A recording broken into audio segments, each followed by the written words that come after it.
What's up, everybody?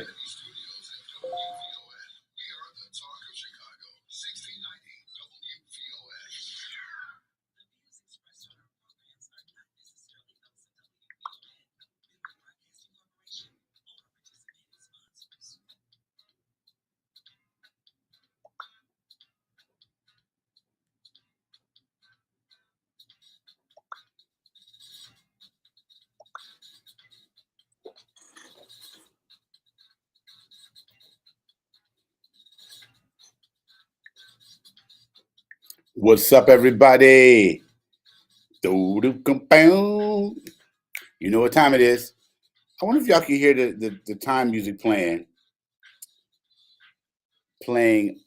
I don't know, maybe not. I don't know. We'll see. But we're going to be talking about a couple things tonight. Got my agua.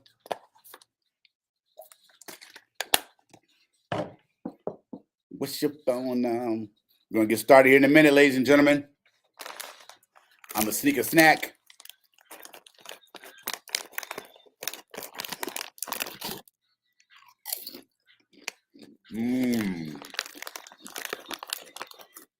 I love you.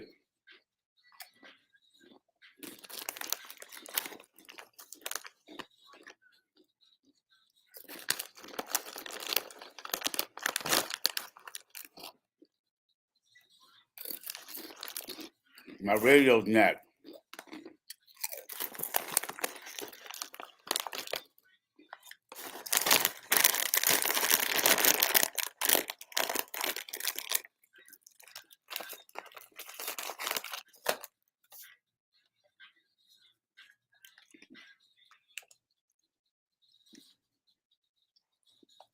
Did she call in yet? No.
Okay.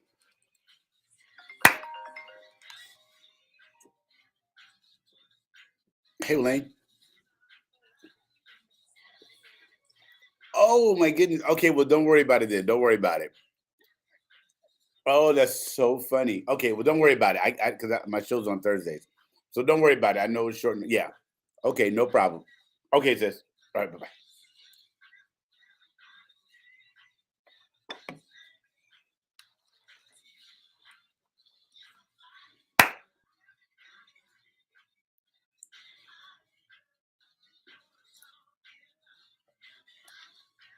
Good Lord above.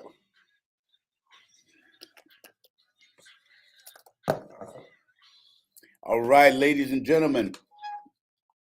WVON Familia. Hey, welcome to the 1921 radio show. Welcome to the 1921 radio show. Super excited to be on tonight. I feel like every time I'm back on, even though it's once a week, it feels like it's forever. I don't know. It just seems like it's been a while, like it's been a minute. But hey, we're here. It's Thursday night. We're going to be talking about getting your thoughts on the new mayor who's in town. In the office. He better be in town, right? The new mayor in the office who's made some promises. And He's coming in. I mean, everything looks cool. I don't think he's got a lot of work to do. I'm just kidding. But I want to hear your thoughts. I want to know what you guys think. There's a lot of stuff going on in the South Shore and all over. I happen to be driving past one of the police stations. Um, oh man, where was I? Oh, I was on the police station on 18th Street. I forgot which precinct that is. Um, but I mean, the inside was full, the outside was full. I mean, I feel bad. I feel bad for people who were trying to get, a better life, trying to get, everyone recognizes that in America, this is the land of opportunity if you go for it. And I can't imagine going through 3 or 4 countries, going through Mexico, right? Going through Mexico, getting to the border, making it in, and then getting put on a bus and then sent to Chicago, right? I know they're probably like, man, why couldn't you send us like to, LA or something, somewhere warm? But being sent all the way to Chicago only to be sleeping in a police station. I don't know. I've heard a lot of people's comments. I mean, I've heard a lot of people share their views. I know they were going to use the school down there in South Shore to help out, and then people were opposed. And I'm like, well, wait, wait, wait. We can't claim to be a sanctuary city and help people out. And then when the people come, be like, no, we don't want to help you. But I'd love to know your thoughts on that. 773-591-1690. 773-591-1690. What do you think? And if you're on Facebook Live or on WVON's Facebook, please comment. I feel like, I don't know. I mean, I've not been in that position, but I can't imagine going through all that just to get here, and and sleeping on the floor in the police station. And what about those who were shipped here during the winter and they'd probably never seen snow or never dealt with cold weather like that? So what are your thoughts? I've been all over social media watching the news. TikTok is just like they're split 50-50 on TikTok as far as people in Chicago, but I'm hearing people who are from Texas say, "Oh, no, no, no. You're talking about, hey, I mean, Texas should do a better job." And then when they come on your doorstep, all of a sudden it's like, "Yo, we can't do this. This is wrong." I mean, we can't have it both ways.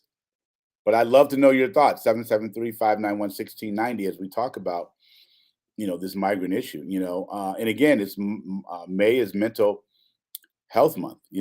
How is that affecting them, and how are people in Chicago being affected? Okay. You're listening to the 1921 radio show. Looks like we have a caller here. Israel, how are you doing today, sir? Hello? Randy, I'm sorry. How you doing, Randy? Hello. Hey, you're on the 1921 radio show. How you doing today? Doing well, doing well. What are your thoughts on this?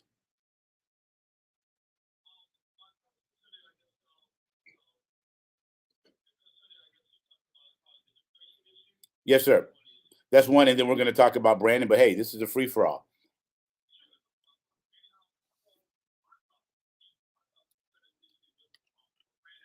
Mhm. Okay. Mm-mm. No problem, brother.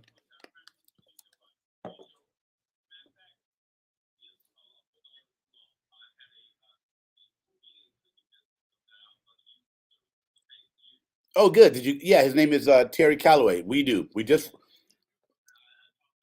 good. Love it. Congratulations on the place. Yes, sir. The 1921 radio show. Oh,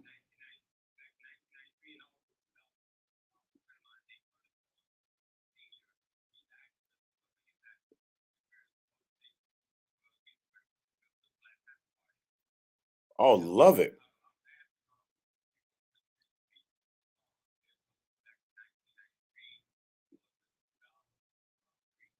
Oh, that's awesome, man. And the crazy part is I didn't even learn about Black Wall Street till probably 97, 98, when I met one of the women She was a young girl during that time, and they had her on a tour, different cities. And I got a chance to meet her, and I'm telling you, man, you see that movie Fallen with Denzel back in the day, when the guy would touch it and the demon, whatever. Um, I felt like this sister, she shook my hand. I told her this was amazing, and I tell you, after I talked, obviously it wasn't a demon, but the point is, I felt like something was passed to me, and it has been my goal. This was back in 97, right? 97, 98. Here I am in 2023, and now I have a tech incubator named after Black Wall Street. So I just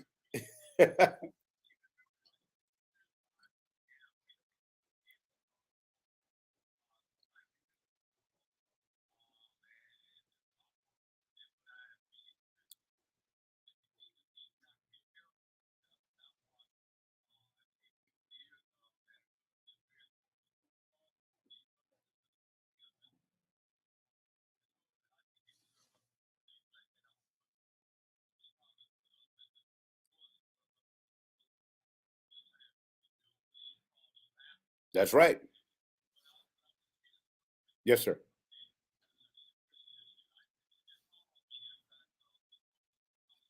Oh, wow.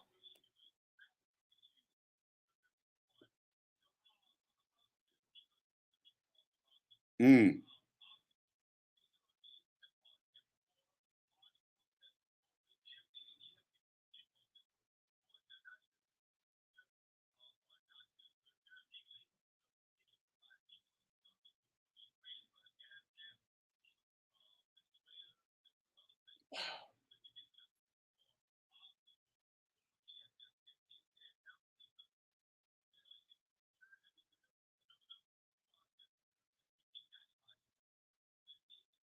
hmm hmm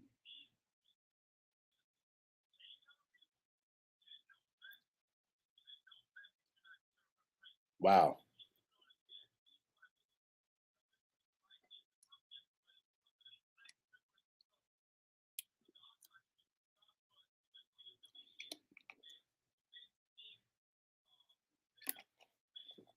Yep.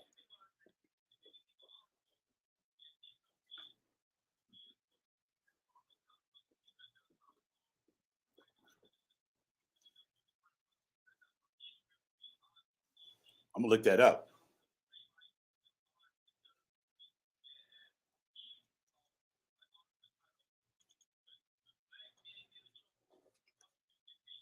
Woo.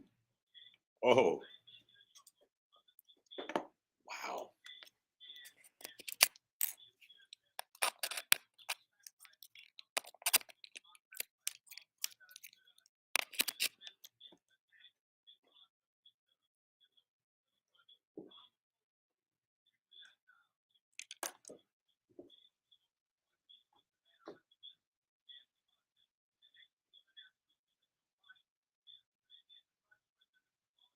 hmm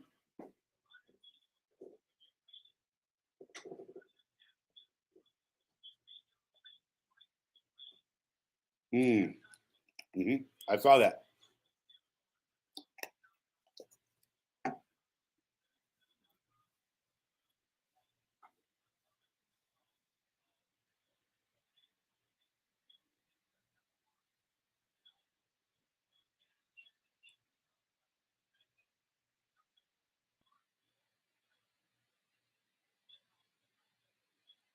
Wow.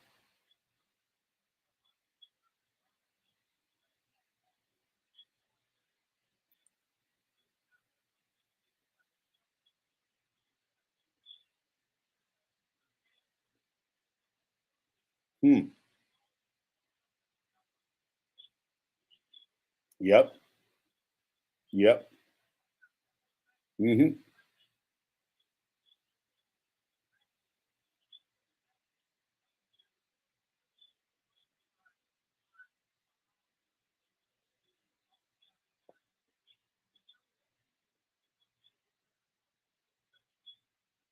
Are you serious? Oh, okay. Okay.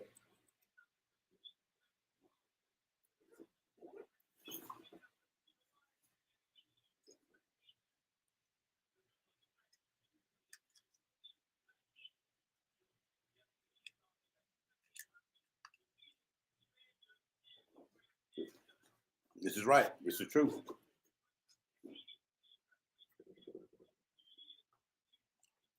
Yep, this is true. Yep, yep.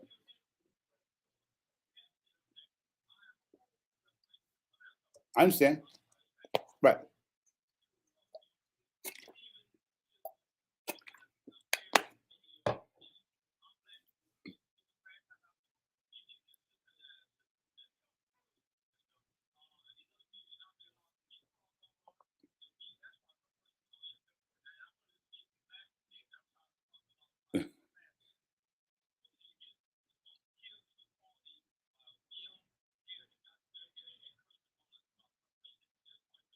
Hmm.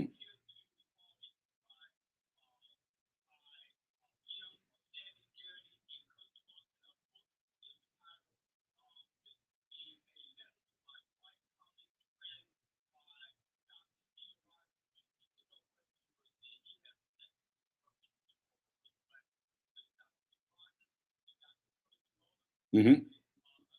I know what you mean.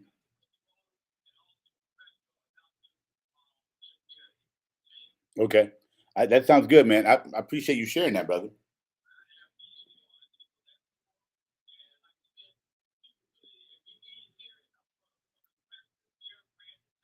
Mm-hmm.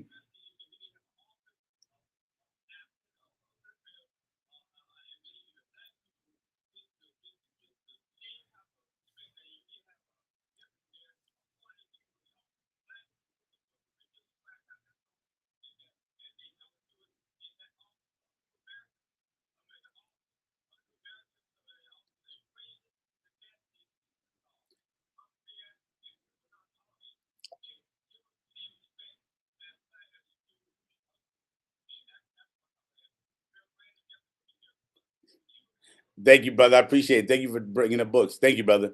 And Randy brought up a great point. Who is the deputy mayor? Do we have a deputy mayor yet? That's a good point. Next caller, go right ahead. This is James. You're on the 1921 radio show. Hello. I know a Dr. Peggy Riggins.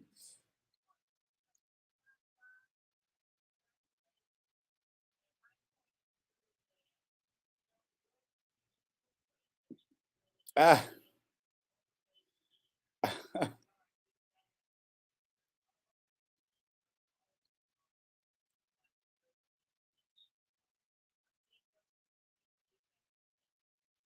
I love that.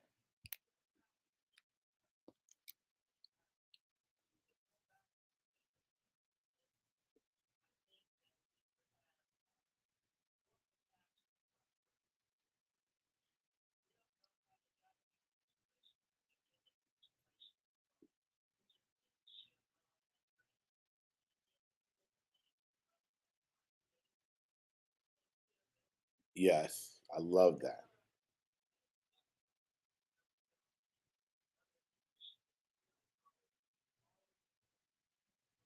Yes, I love that.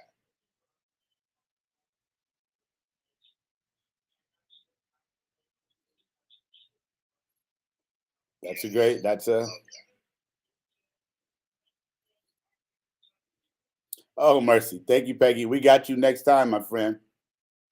That's a great. That's a. Okay. Thanks, Peggy. All righty. Thank you, Peggy. We got you next time, my friend. Oops, I got a double. Okay. All right. These are great. All right. Next caller. This is 1921 Radio. What are your thoughts on immigration and what about our new mayor? We're going to talk with Ted Williams here at the 10:30. Ted is a political science professor at Kennedy King. He and I have talked a little bit of before the election and now is after. Mayor Brandon Johnson won. I was at the mayor's ball. Incredible. Common killed it. But what are your thoughts right now? And Randy brought up a great point. Who's the deputy mayor? Who's going to be? I don't even know if the deputy mayor was elected. I don't know. But what are your thoughts on immigration coming to Chicago? You're on the 1921 radio show with James Parker. Go ahead, caller. Hello.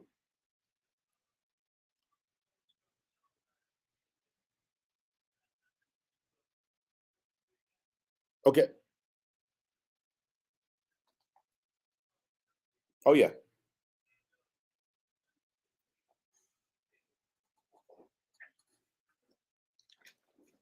Hmm.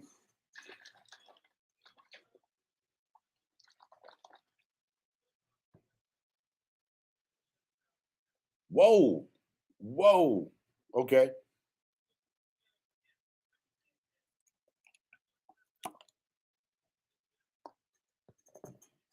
Oh.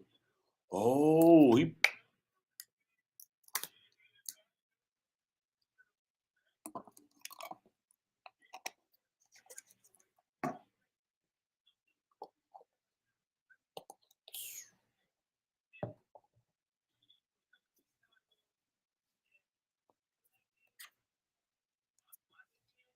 vetted or anything.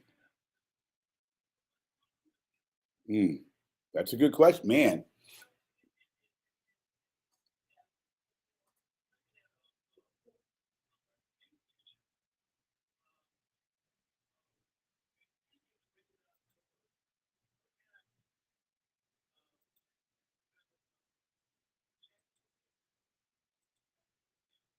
Hmm.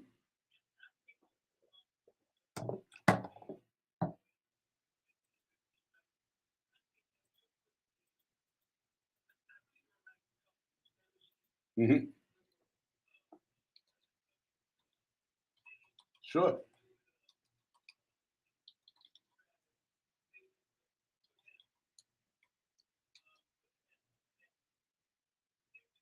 Hmm.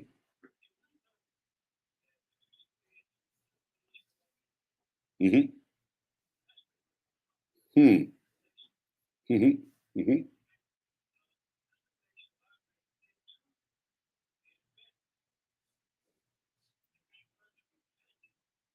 Hmm.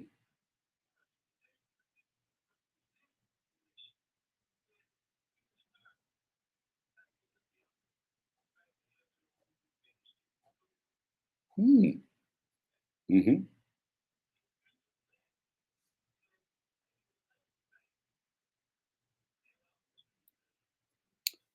I mean, yeah. Well, I mean, what do you mean? Because I mean, most of the Chicago public schools on the South and West Side are already black. They have 90% black teachers. I mean, like, you mean like, do you mean like a separate school, or like, what do you mean? Because I get what you're saying, because I had a friend of mine who did an intern. I mean, as a teacher, I don't think they call it internship, but when they do their, they do their shadowing, whatever, when they want to become a teacher, and in the Hispanic schools, they speak Spanish in the schools over there. Yeah. Uh huh. Ah, gotcha. I see what you're saying. Okay.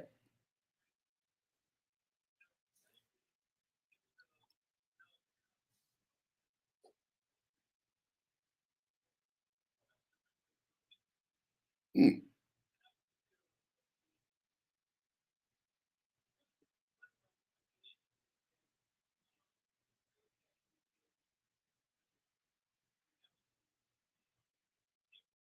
mm-hmm.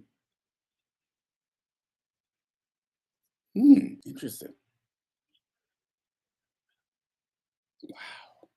And this was back in 1973. Wow. This is 40 years later. No, 50 years later. Mm, yeah.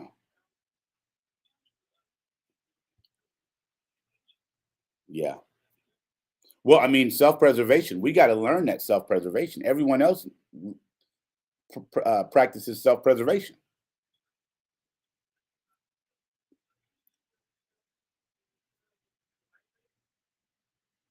No, no, no, no. No. They're not sending them to Naperville. They're not sending them to Bolingbrook, right? I mean, yeah. It's a good point. I mean, there's white people in Chicago, but I understand. They're going to move. I mean, because they have them on the north side. I know the north side, and what was interesting was some areas in the Hispanic community didn't want the migrants there either. It was just kind of weird. But I mean, I think that says something. Yeah, I think that says something. Maybe they know something that we don't, or rather, maybe there's something that, like, well, you seem to be on it already.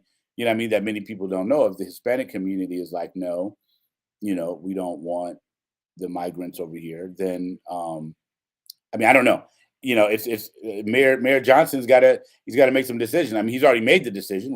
He's gonna stick with South Shore, but we got to figure out how that works. I mean, I appreciate what Randy said. Randy was right on a number of things here as far as what African Americans are getting as well. Man, I appreciate the call. We got to get to we got a bunch of people on the call, but I appreciate you sharing that. That's interesting. 73. Wow, 50 years ago. Here we are 50 years later, and you're seeing it coming to fruition almost. Man, incredible. All right, sir, thank you so much for listening. I really appreciate it, sir. You're listening to the 1921 radio show. What are your thoughts on immigration hitting Chicago and our new mayor? We're going to talk again about the new mayor at 10:30 with Ted Williams, but I want to get some thoughts now. But immigration and our new mayor, and who is the deputy mayor, and what should they be doing? Did he elect one? Go ahead, caller. You're on the 1921 radio show. Thank you so much for listening.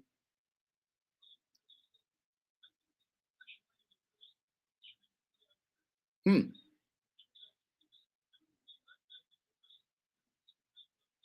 Ooh. Wow. That's a great. I mean, you said it, and and stay on, please, because I want you to continue. But you said it on the head. I mean, we get all this money, we're giving it right back to these businesses. We're spending it right back. I mean, basically, what you're saying, right? We're giving it right back. Hello. Oh, did we lose him? Oh man. Oh, call back in, sir, because I was just echoing what you were saying because I thought it was a great point. But call back in. I would love to understand why Liberia. So please call back in, sir, if you're listening. 773-591-1690. You're listening to the 1921 radio show. Who's our next caller? Hello. Hi, how are you doing?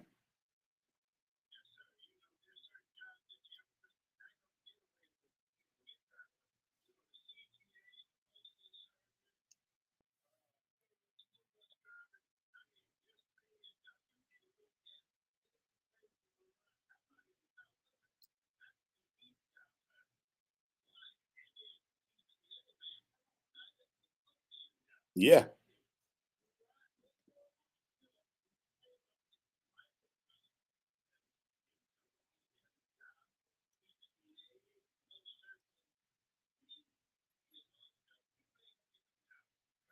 Right.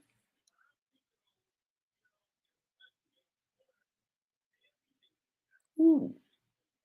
No, absolutely. I think the gentleman just hit it on the head. I know of several people who just got hired at the post. The post office is hiring like crazy, but and CTA is holding a job fair with a $1,000 signing bonus, right? And so I think he's right though. I mean, if members of our community don't get up, not even members of the black community. I mean, just people. Period. If you don't get anything, trust me, they will figure out a way to hire people who will do the job. And then you can't be complaining. Like the other caller said, man, I hope he calls back in. I didn't get his name, but he says, we get reparations. We're going to turn right back around and spend it right back with the people that we're demanding it from. And then we'll be complaining in 20 years that we don't have anything. How accurate is that? I would love to know. Hope he calls back in. I want him to finish his thought. But like the last caller said, if we don't get up off our butt, if we're not motivating people to go, I mean, CTA is a great job. I know people who retired from the CTA, retired from the CTA. Post office, you can retire from the post office. I think Eddie Murphy did a comedy show. He said, "There's always work at the post office." I mean, these are great paying jobs. Why are we having issues? Why are they having a problem bringing people on? Why aren't Okay, I'm not gonna. All right, next call. We got 773-591-1690. You're listening to the 1921 radio show. We're discussing immigration coming to Chicago, not Illinois. I'm talking about Chicago. He bypassed every city in Illinois to come to Chicago. And what's going on? Okay.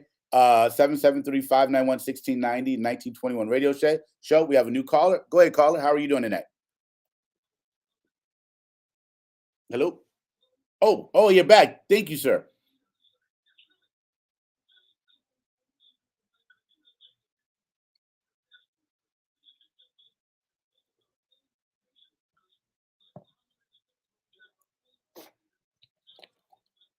Boom.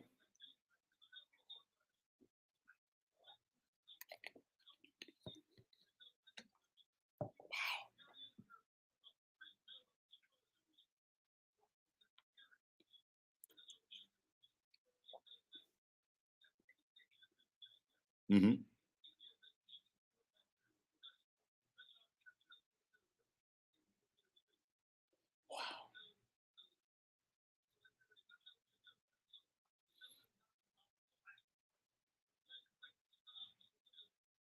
Right. No, I agree. I agree. I think you made a comment that 20 years from now we'll be complaining that we don't have anything, which is a great point. If we turn around and give it right back.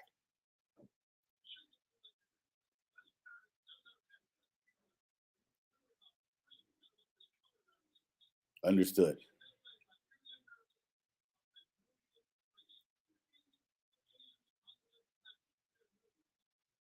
Thank you, sir, for calling. Thank you. All right, 773-591-1690. Immigration has come to Chicago. I said I was driving down what is that? Clark. Is that Clark? I was driving down Clark right on 18th Street. There's a police precinct, and it was full of people who were just dropped off and sent to the police station with children. What are we going to do? They proposed South Shore. I think that's the old CVS. I think that's hey, is South Shore CVS, Jay? Is that what South Shore was? CVS? So yeah, okay. This is what happens when you're not from Chicago. I'm like, I thought it was CVS, but proposing that's a huge school. Oh my goodness, that's a huge school.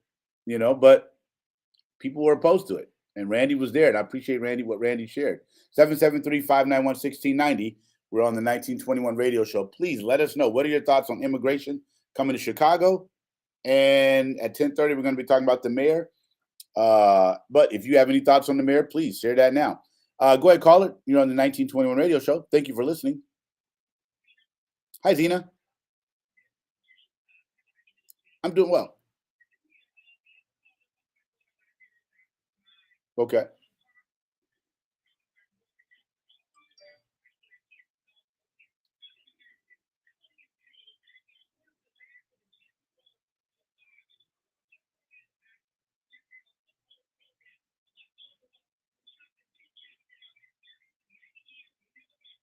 Mm.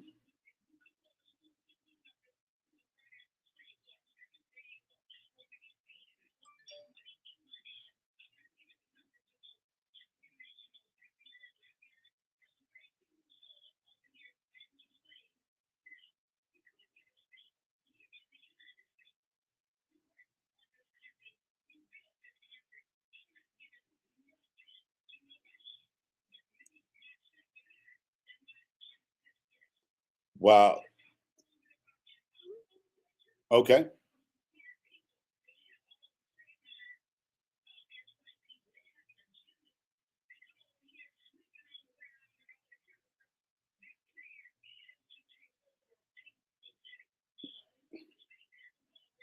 Hmm.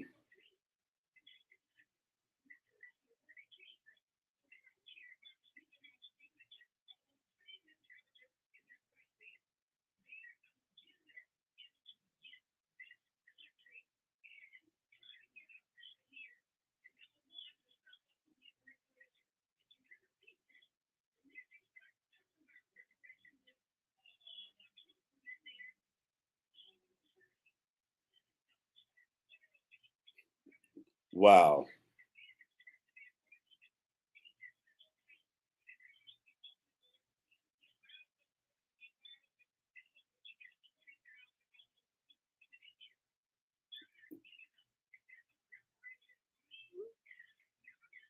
Mm.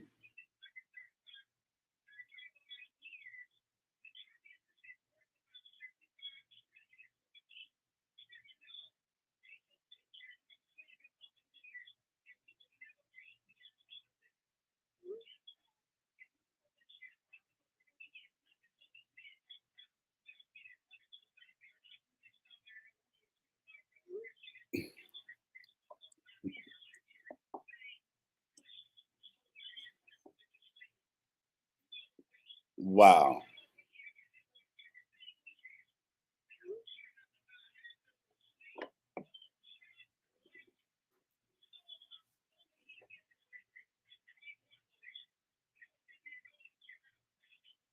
Wow.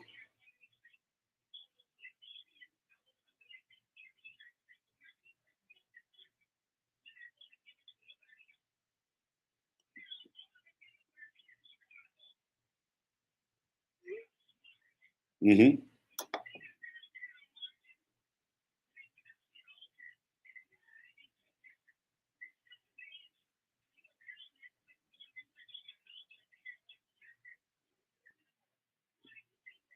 Wow.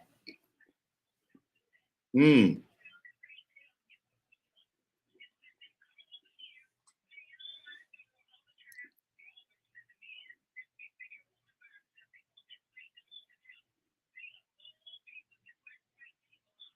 Mm.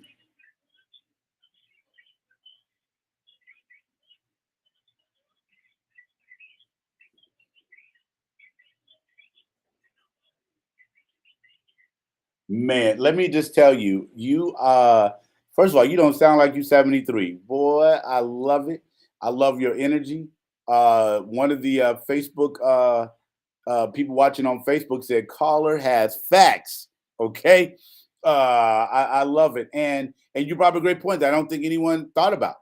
You know what I mean? You're like, wait a minute, I've been here 73 years, and what you've done, right? You want your money. You want what you're owed. I get that. I feel that. Sure.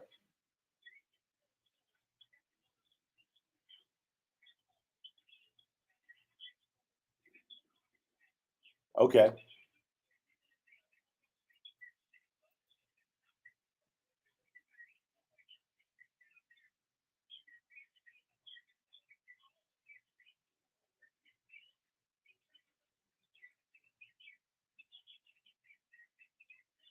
Mm,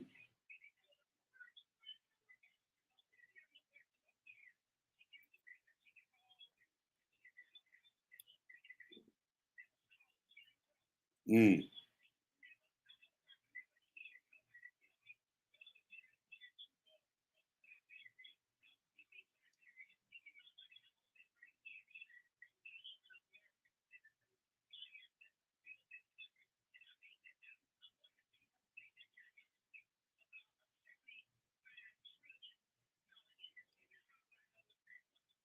how do you know?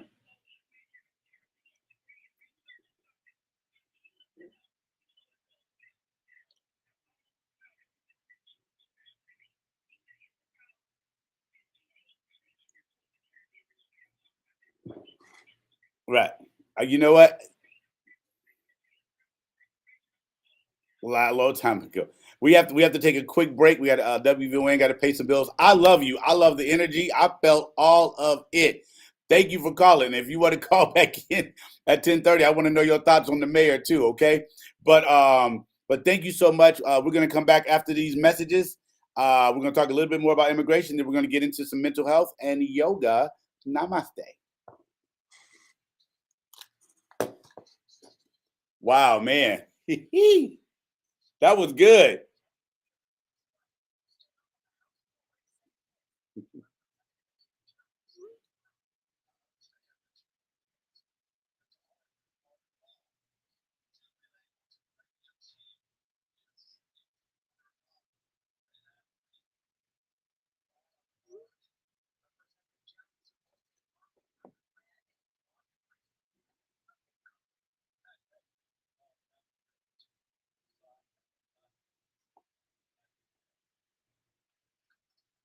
What's up, Facebook family? WVON Facebook family. This is fantastic. A lot of different views on the immigration. A lot of different views. If you're watching live, I'd love to know your thoughts so I can share them on the show with our listeners. When we come back, we're going to be talking to my buddy Nubia Henderson. We're going to be talking. It's mental health awareness, and we're going to be talking about that. After that, we're going to talk with Selena from Bettering Lives with. I'm sorry, we're going to be talking with Selena right after this break on finances, and we're going to talk. Oh wait! Oh wow! I'm getting all confused here.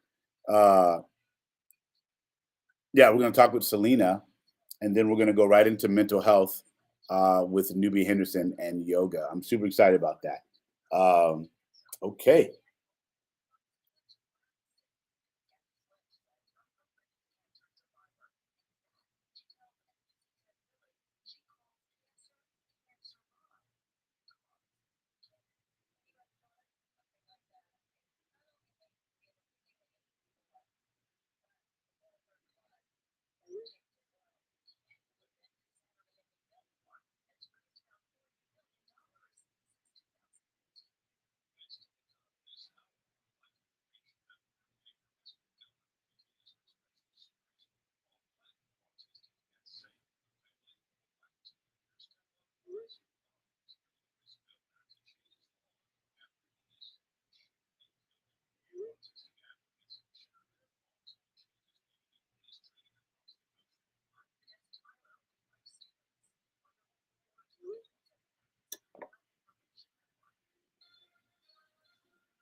All right, we'll be right back in a couple minutes.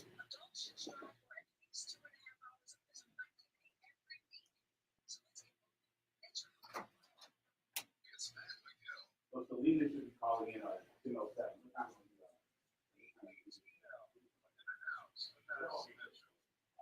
Thank you, sir.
Hey, so come on about 10:07ish, 10:08.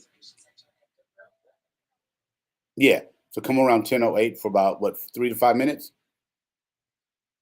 or 3 minutes. What you got? 3 minutes or okay, cool. Okay, perfect. All right, buddy. Bye bye.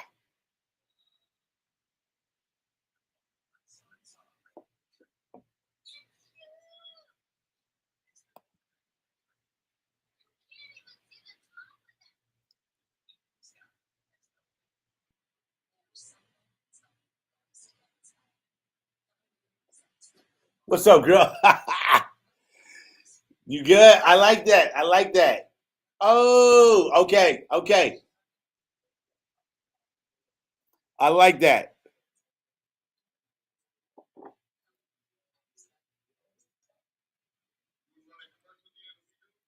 Nah, we could just go right back in.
Did you call it?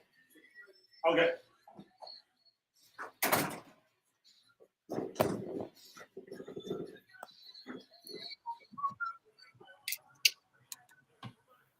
What's up, Selena? Yo, what's going on? Okay. Gotcha. All right, we're ready. Ladies and gentlemen, you know who's about to come up. You know who's about to come up. Hey. About to come up. She got her own music. She got her own music. She got her own music. I wish I could hear it on Facebook Live. You can hear it on Facebook Live?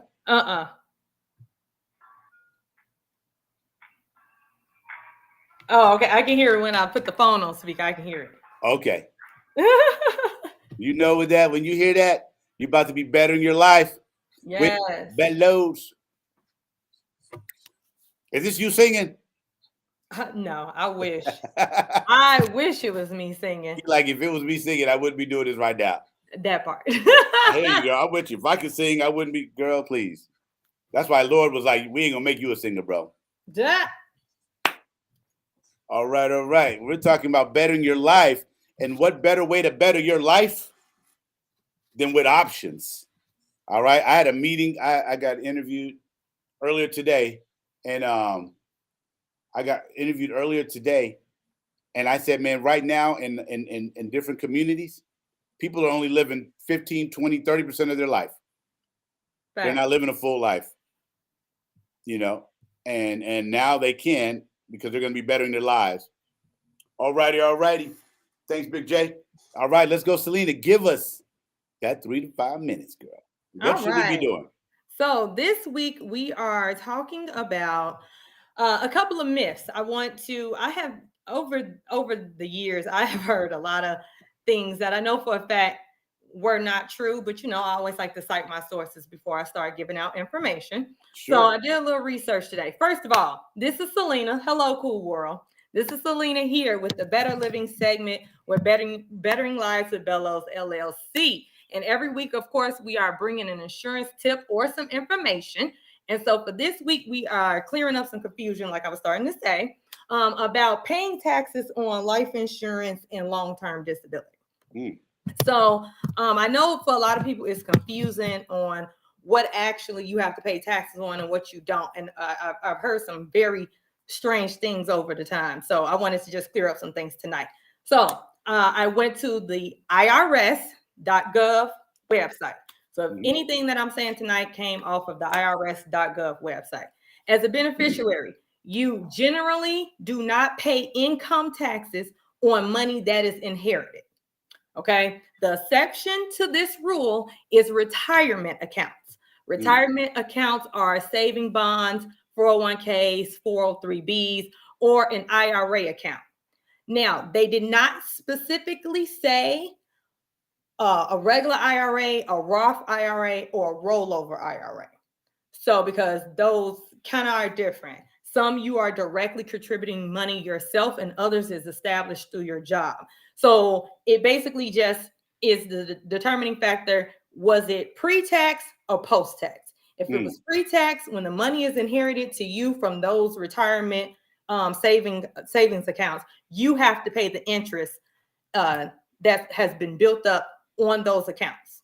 Okay. So I mean, and don't look at it as a bad thing. You just got some free money for an unfortunate situation. Just use the money that was part of that account and pay the taxes that's due on it.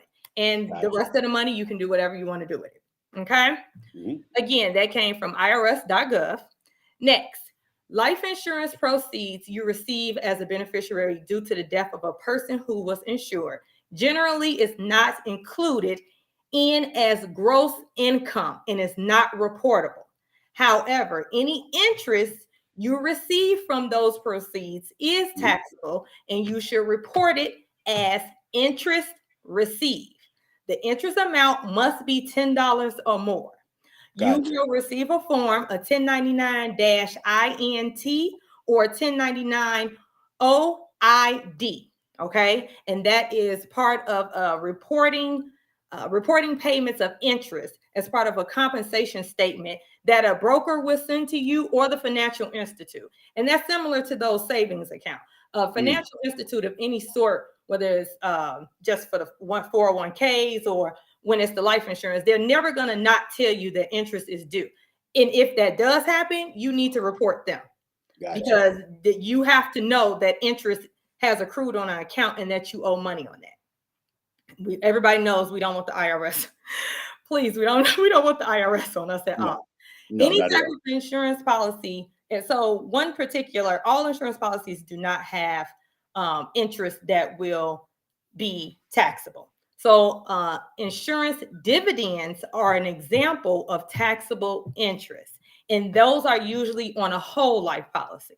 Okay. So if you're receiving, you're the beneficiary and you're receiving proceeds from a term life policy, you don't have to worry about that. And also for an IUL, because they do not dish out dividends. A whole life policy based off how the broker or the agent set up the policy in the beginning, you, the person who was alive, of course, may have been receiving dividends or dividends building up over time.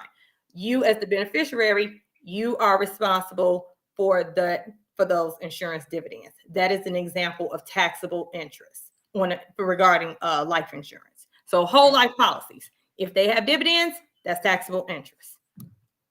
All right. Next, last but not least, I want to talk about long-term disability. Long-term disability, I know this is one of the biggest ones regarding is disability taxable or not. Long-term disability is taxable if the accident or health insurance plan is paid for by your employer. Again, this is from irs.gov.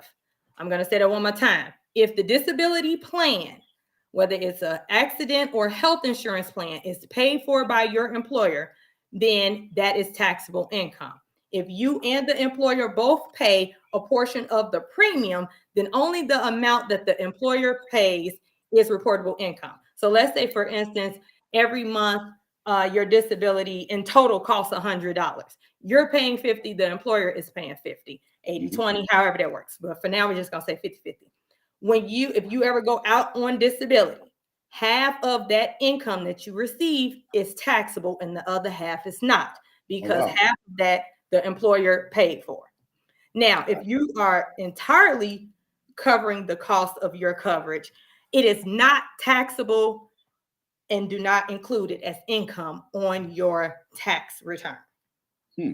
Specifically, if you pay, specifically irs.gov, if you pay the entire cost of coverage, do not include any amounts you receive for your disability as income on your tax return.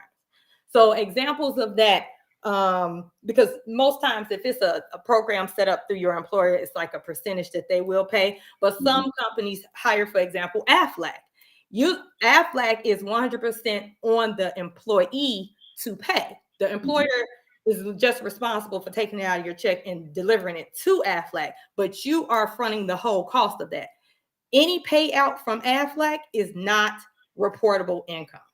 Gotcha. And that's why, because your employer is not paying for that. You are paying for that.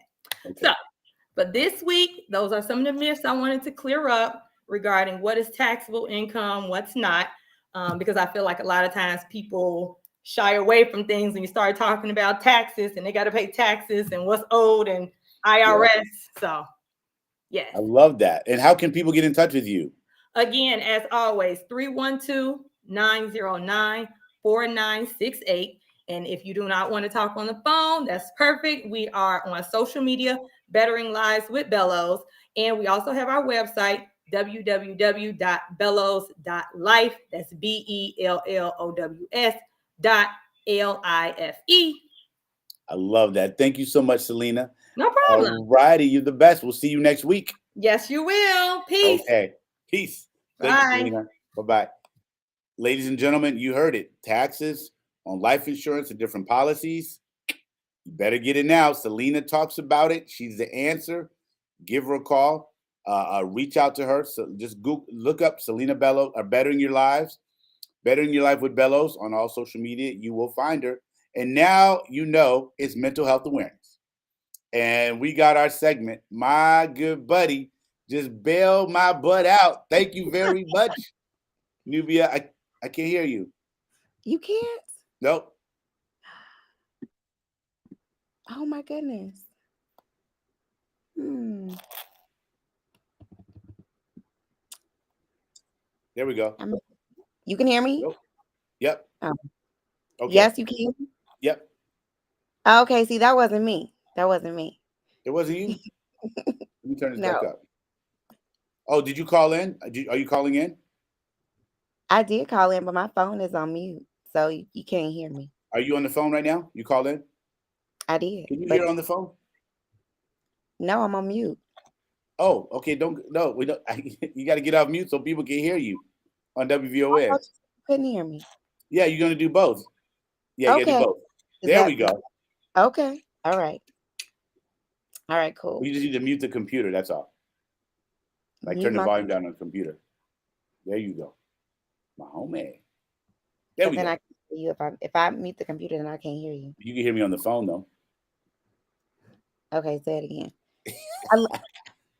Okay, I love how we're working this out. I know, girl. Let me tell you. First of all, you look lovely. Thank you so much.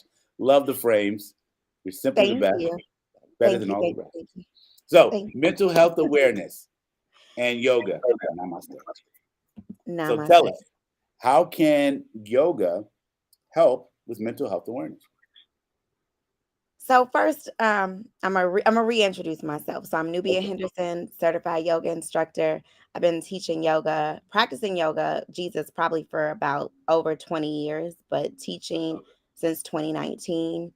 I have a focus on family yoga, and so during Mental Health Awareness Month, I'm gonna say first, when you think about the word yoga, it means to connect the mind and the body. So, Mm, and I'm prefacing this with, as a yoga instructor, do you have to do yoga? Not necessarily. You have to do something that's going to help you connect your mind and your body, help you to regulate emotions, help you to mm, release cortisol. All right. So that's the essence of yoga. Now, when we get into poses and postures, that's something different. But most importantly, we want to get you, you know, releasing cortisol, getting those endorphins going, moving so that you can be balanced and regulated internally. That's what's most important, right? So move in whatever way you can possibly. With the movement, and I would even say as a precursor to it, is your breath work. mm. So I always like to, be experiential. So I hope, are you down for a little experiment? Can we experiment? Okay, cool. So, Whatever Nubia wants, I'm here. I got you. all right. So when it comes to breath work, there are two types that we're going to focus on right now. And the very first one is going to be long, deep breathing. Okay. So, right, most times when people think that they're breathing, right, that's what they say. I'm breathing, but no, we want to consciously, actively command our breath. We want to put our breath to work. Okay. And we want to put our breath to work because in our bodies, from literally like the back of our neck all the way to our spine, we have something that is called our vagus nerve. Okay. And we strengthen our vagus nerve through one of the ways is through activating our breath. All Mm. right. So I saw you sit up nice and tall. That's an excellent cue. That's how I knew. I was like, I'm not sitting up right. Right.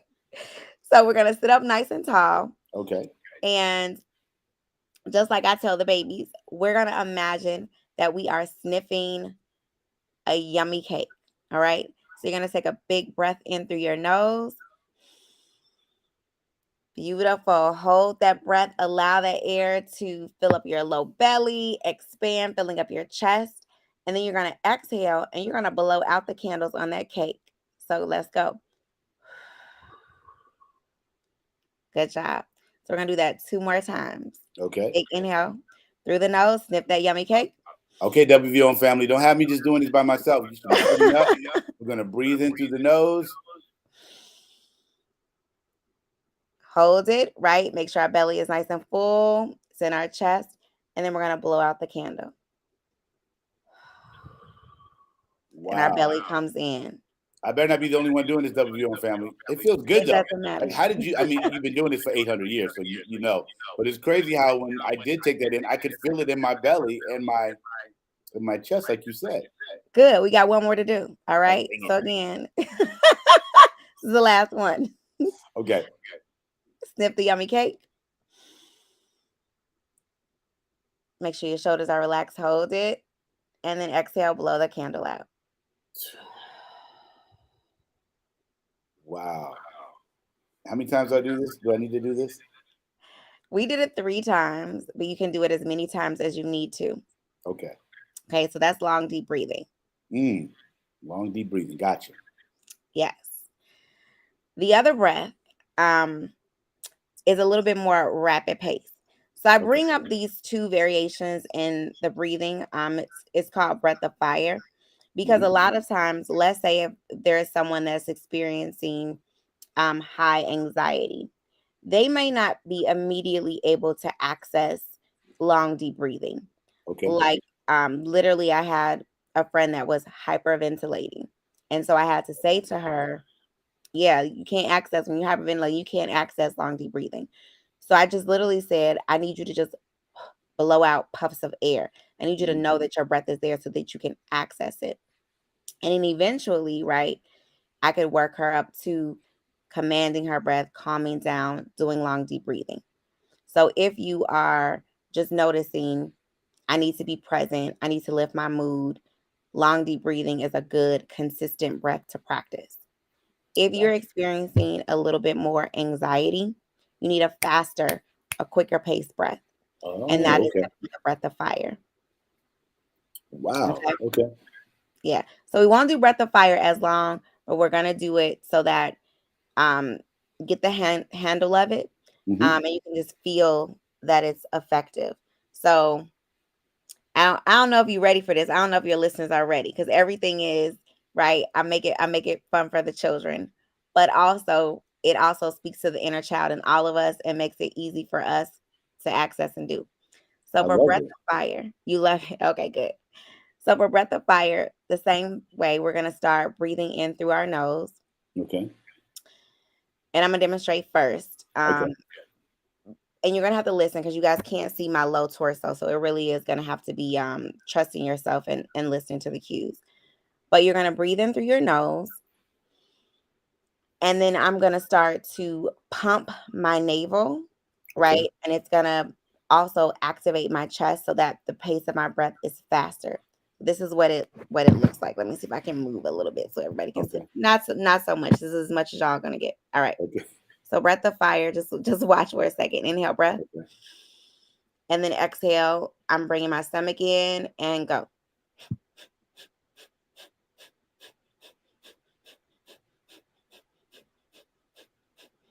All right. So could you hear? Because I can't really. Okay. So you can hear the pace of my breath and the rhythm. And literally my stomach is pumping in, right? I'm bringing my navel in towards my spine. But I can still breathe. If I wanted to talk comfortably, I can, right? My body's not constricted. My throat is not constricted. So you should still be able to breathe. So now the babies, how do we teach the babies? Yeah. Take out our tongue, right? So if we're panting like a dog, it's more, because it gets that same activation going. It also helps strengthen the vagus nerve, which we talked about earlier. Right. James, they don't look like you down for that one. It's okay. I'm down. I'm for real. Hey, look, girl, I all the stuff that I got going on, I need to be breathing like this all the time. I need to be doing all of that, because there's so much that's going to happen in the next 30, 40 days. I got to be ready. So this is good. Oh, well, I need to get caught up. Okay. So if we're panting, once you feel like you can access, right, that pace, that rhythm within, you can close your mouth and then breathing in through the nose.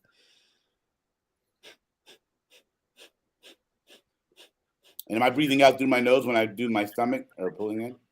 Yes, I'm breathing out through my nose, and your navel is pumping towards your spine. So it's kind of hard because you guys can't see that, but that's why I'm giving the visual. So as my navel is going back towards my spine and my belly is moving just like my hand is moving towards my chest. That's what it's looking like. Wow. This is so cool. And you do this with families, right? With adults and the kids, right? Yes. Because do you think, and clearly you're doing this because kids also go through mental stress and things like that, is right? Everybody absolutely goes through mental stress, mental trauma for sure. Yes.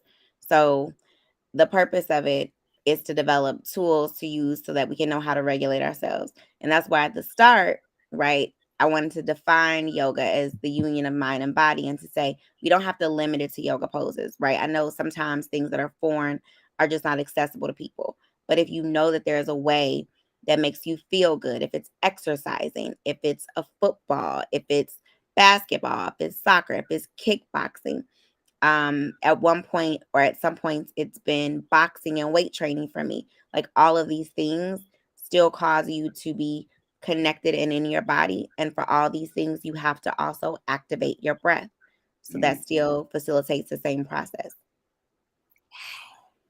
Well, Newbie, I know we have a hard stop, and first of all, thank you so much. Perfect smile, perfect everything. Thank you so much for coming in, because I just felt like yoga is so important. I've never done yoga. I have a yoga mat, but I've never done yoga. I bought it to support my Sandria when she had real Oh G's yeah, moving Sandria alignment. Washington. Real, What is yes, it? I was gonna say real G's moving Real alignment. G's Shout moving out to alignment. Sandria I got a yoga Washington mat. I've at never used it. Boxfield. What do you say? Yes. Well, oh, you know what? So shameless plug. You mentioned Sandria. This summer at Boxfield, similar to last summer, I taught yoga, but this summer there's going to be a focus on family yoga. So Wow. yes, so come out to Boxfield this summer. Um, the dates have not been released yet, but just keep an eye out for that. And I want to say specifically, because you did specifically ask about yoga, if someone is interested specifically in a yoga practice, I'm going to say start with your breath, but just start moving and get comfortable in your own body. Mm-hmm. Don't worry about, having to be perfect going to a class, but get comfortable with your breath, with your own body, and then find a teacher and a class that speaks to you and just go at your own pace. I love it. I love it. And I think especially for mental health awareness, I mean, I just bringing to the community, there's more ways, right? There's so many ways to deal with this. This is great. I'm going to have to take one of your classes. I don't know if you have them for guys.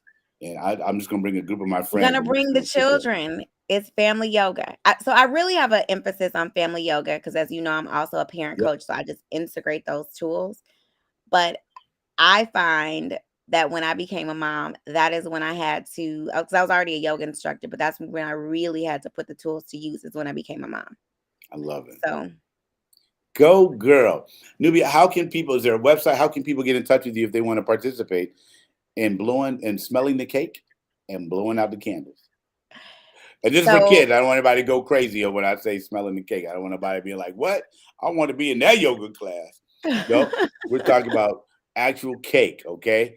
Actual cake and real candles. Okay, good. Okay. So is there that went way off the rails, right? All right. So is there a way? You said yes. So is there a way? How can people find out more about family yoga? So people can go and visit www.nubia, Nubia lives, lives, yoga, yoga.com. And there's an interest form. My email is there, and reach out. I You can love it. also, So www.nubia, Nubia, loves, Loves. lives. I mean, you do love it, but it's lives, right? So Nubia, www.nubia, lives, yoga.com. NubiaLivesYoga.com. Ladies and gentlemen, please go there. Get your family together. Learn these breathing techniques. And let's have a mental stress-free rest of the May and rest of the year. Nubia, thank you. Namaste. Namaste. Namaste. Thank you so much. Namaste. All right. Ustedes, número uno de mis libros. Ustedes, the best. You are simply the best. Thank you so much, Nubia. You're welcome. Have a good night. Okay, bye-bye. Bye-bye. WVON family, we had Nubia on. What's up, bro? Okay, you want me to text it to you now? Okay, bye-bye. All right, WVON, you saw that. Listen, mental health awareness. We've had people on all this month talking about mental health and things like that. And this was one that 591 1690. And we had one today, just now, talking about yoga and family yoga. How cool is that? Nubia is first of all, let me just tell you, she's an incredible person, has an incredible spirit, and you definitely want. Please just Google her and let her get you and your family, your children, where you need to be as far as this mental strength, because children do struggle with mental health as well. But to have something fun and interactive like like yoga is going to be is so cool. And like she said, the Box Center is over on 51st and I want to say Calumet, right in that area. The green line is right over there. So it's right under the green line. It's called Box City. But she's going to be doing yoga class this summer. So the dates haven't been released yet. But please visit www.nubia, Nubia, lives, Lives, yoga, yoga.com. This is what 1921 Radio is about. We are bringing information and things to the community to help us move forward. Okay. And so now we're going to be talking with my good friend, my brother in Christ. I mean, just overall good friend, Ted Williams. Ted, are you there, my friend? I love it. So we're going to be talking about Mayor Johnson. And I brought it up earlier. We talked about immigration, his plans, how people feel, and then someone brought up a great point. The deputy mayor has the new mayor selected or elected or have a deputy mayor. Okay. No, you didn't know I was going to ask. That's all good. You should have known. No, I'm just kidding.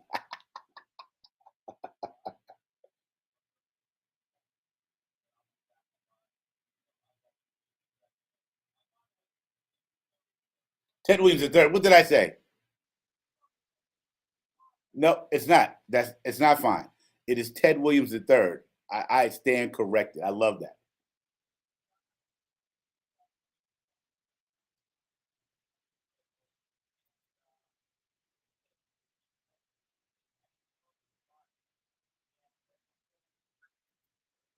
Wow.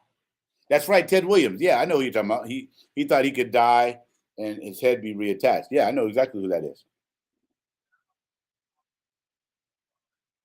I love it.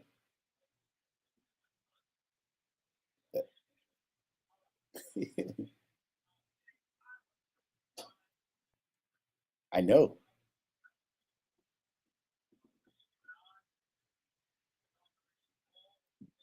Yes, sir.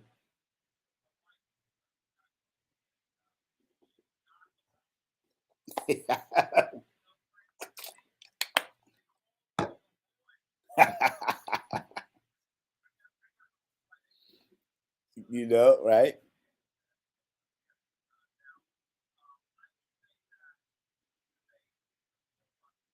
Yes.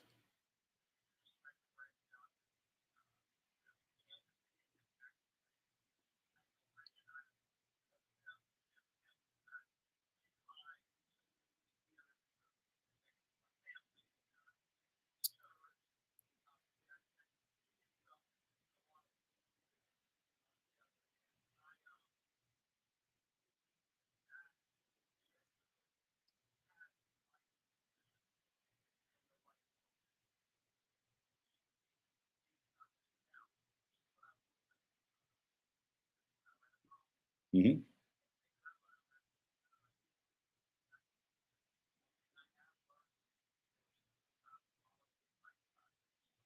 Yeah. Yep.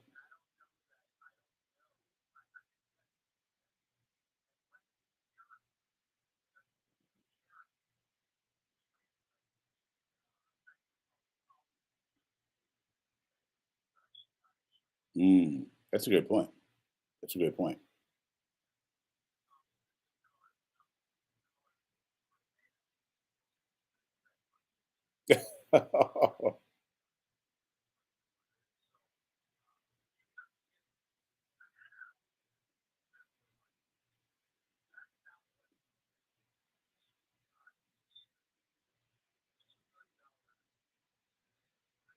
Mhm. Yeah. Mhm.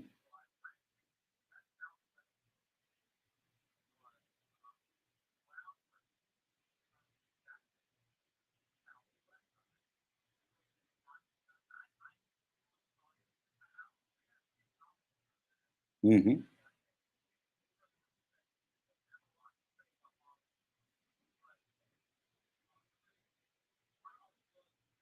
That's right. That's right. Mhm.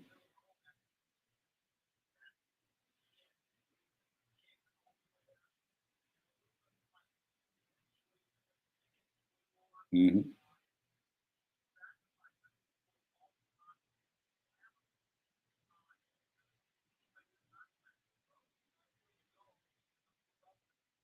Mhm.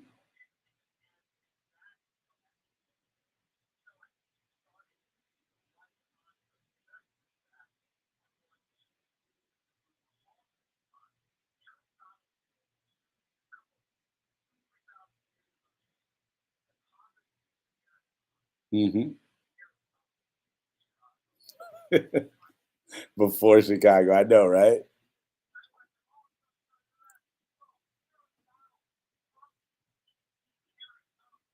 Mhm.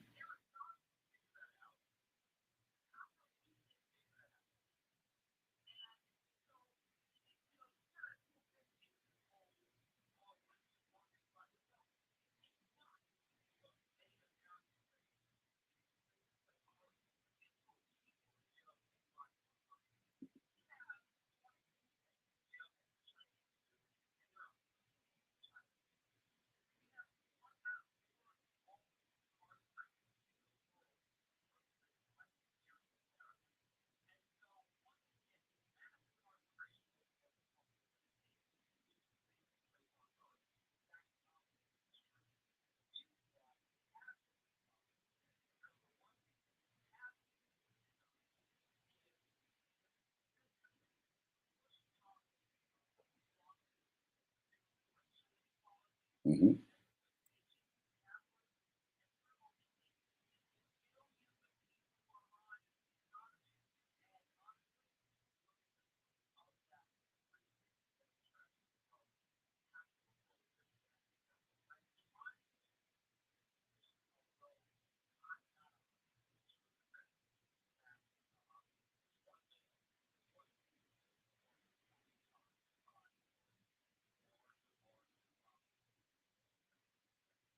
And I agree. I mean, and I think 773-591-1690, 773-591-1690. We'd love to get your thoughts on Brandon, on Mayor Johnson. Let me rephrase that. Give him respect. He did. He is the mayor, on Mayor Johnson.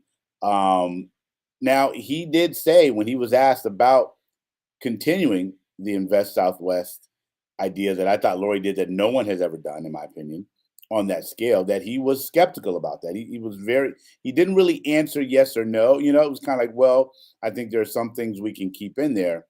How do you think, what do you think would happen if he just comes in and says, I mean, listen, we already know politicians, will say what they got to say to win, right? I mean, it does not bad or good, it's just how it is.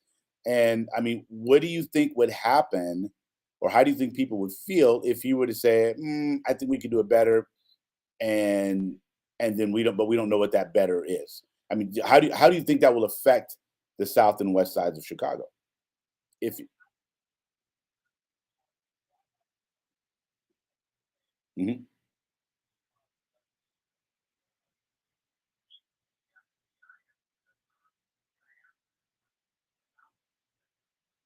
Mhm.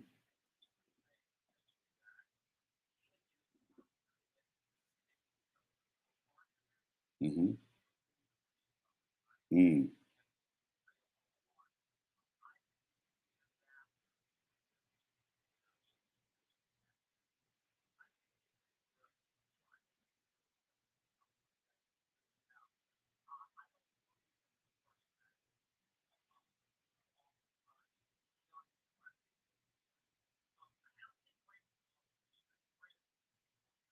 Right. Mhm.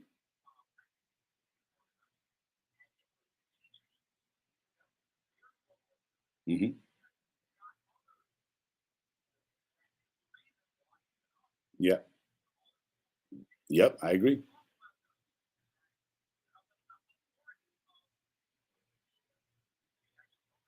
Mhm.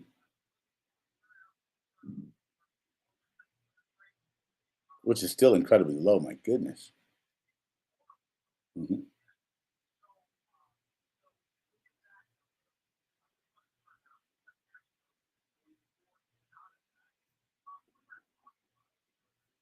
Right.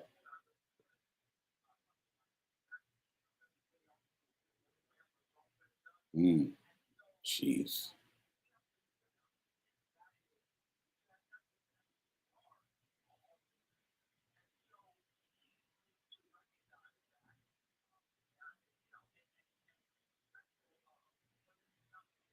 Mhm.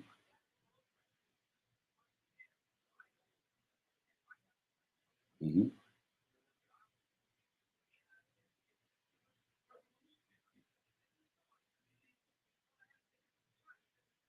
Mm. Mhm.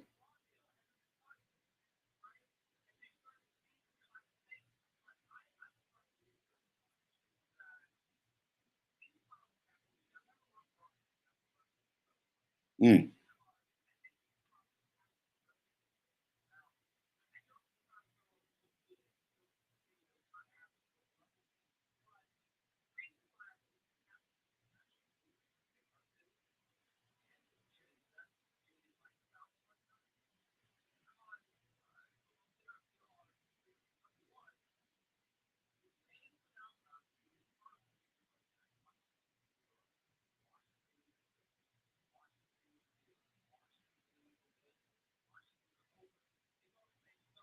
Mhm. Wow.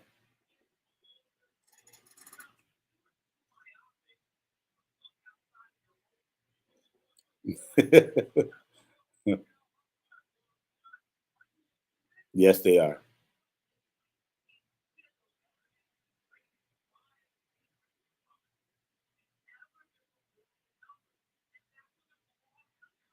Mhm. I know.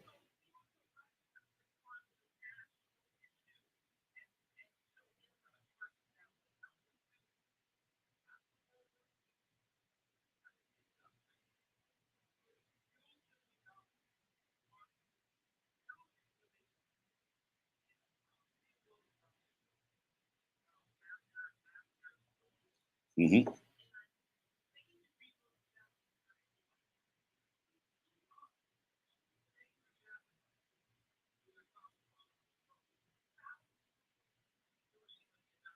Mhm.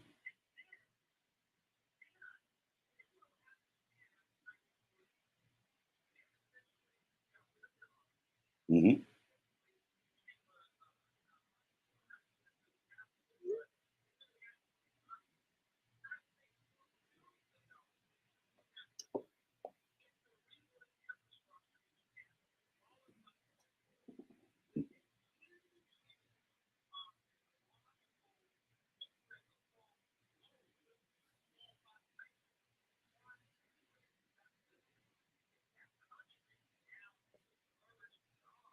Mhm.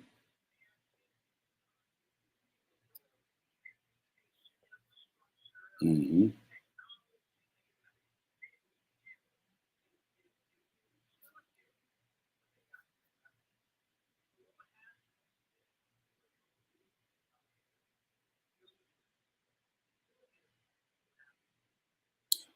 I don't know. I mean, WGN ran a story saying that $250 million has been poured into the South and West sides, and people are wondering where that money went and why, with all that money going there. Now, you and I talked about this, right? We can't expect something to happen in 3 months when it's been decades of nothing happening, right? But we also live in a show me now, right? So and the people who are saying show me now are the political people and people with the loudest voice. But how long, right? How long are we if $250 million have gone to different programs and things? Why haven't we seen at least a smidget of something? You know what I mean? That's what people are looking for. People really believe that, okay, you need money, here you go. Oh, look, it's been 6 months, it's been a year, and nothing has changed. Yeah, we did. Yeah. Hmm. Hmm.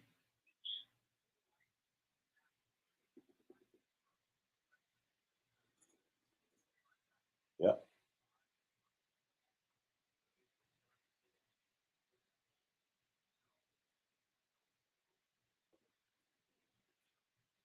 Sure. Hmm.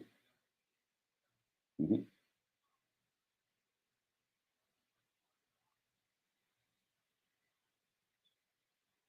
Yeah.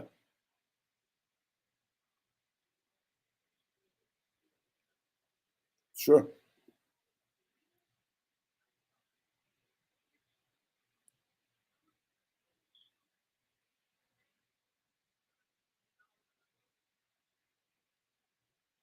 Hmm.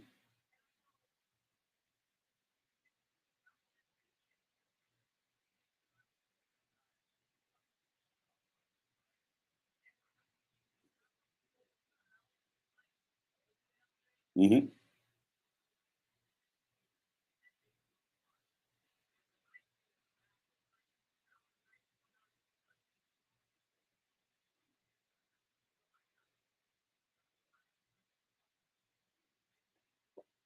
Hmm.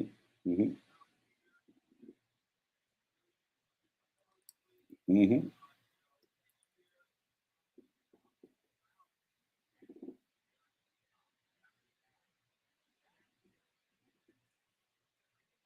Hmm.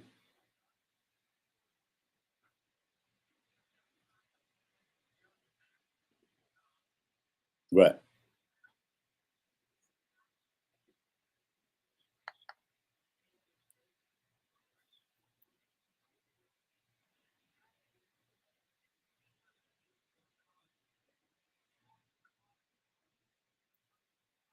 Hmm.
Hmm. Hmm. Hmm.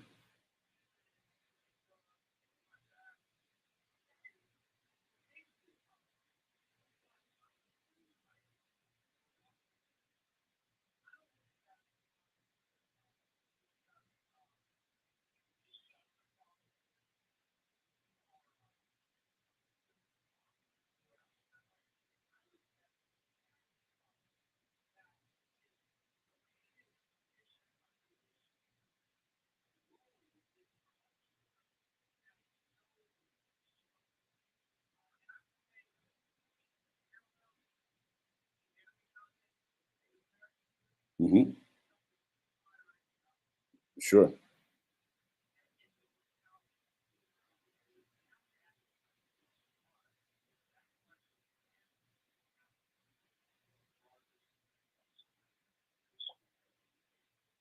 I think you hit it on the head when you said that it's not going to be the money. Okay, it's not just going to be the money. I've said that, and you and I have talked. I said you can throw $2 billion over there, right? Until there's cultural things that have changed that have been, like you said, have been implemented, right? And they've just kind of gone on. whether it be from Jim Crow, whatever. There's just things there, and I've seen comments from people on Facebook. It's rap, it's the culture. Rap kicked it. I mean, everybody glorifying. I mean, black exploitation movies, right? Pimp this and pimp that, and all. I mean, all of these things have contributed, in my opinion. I think what will change, and I just did an interview with Rolling Out, and I shared my thoughts.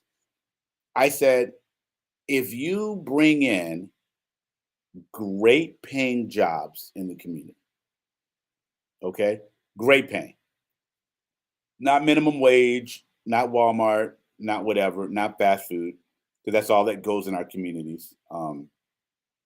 Which is why 1921 was created. You bring in great paying jobs, and people feel like I'm able to do these things without, what is that? Robbing Peter to pay Paul, right? I'm able to live, and I shared this in my interview that, in parts of the black community, people only living 10, 20% of their life. The rest is surviving, you know.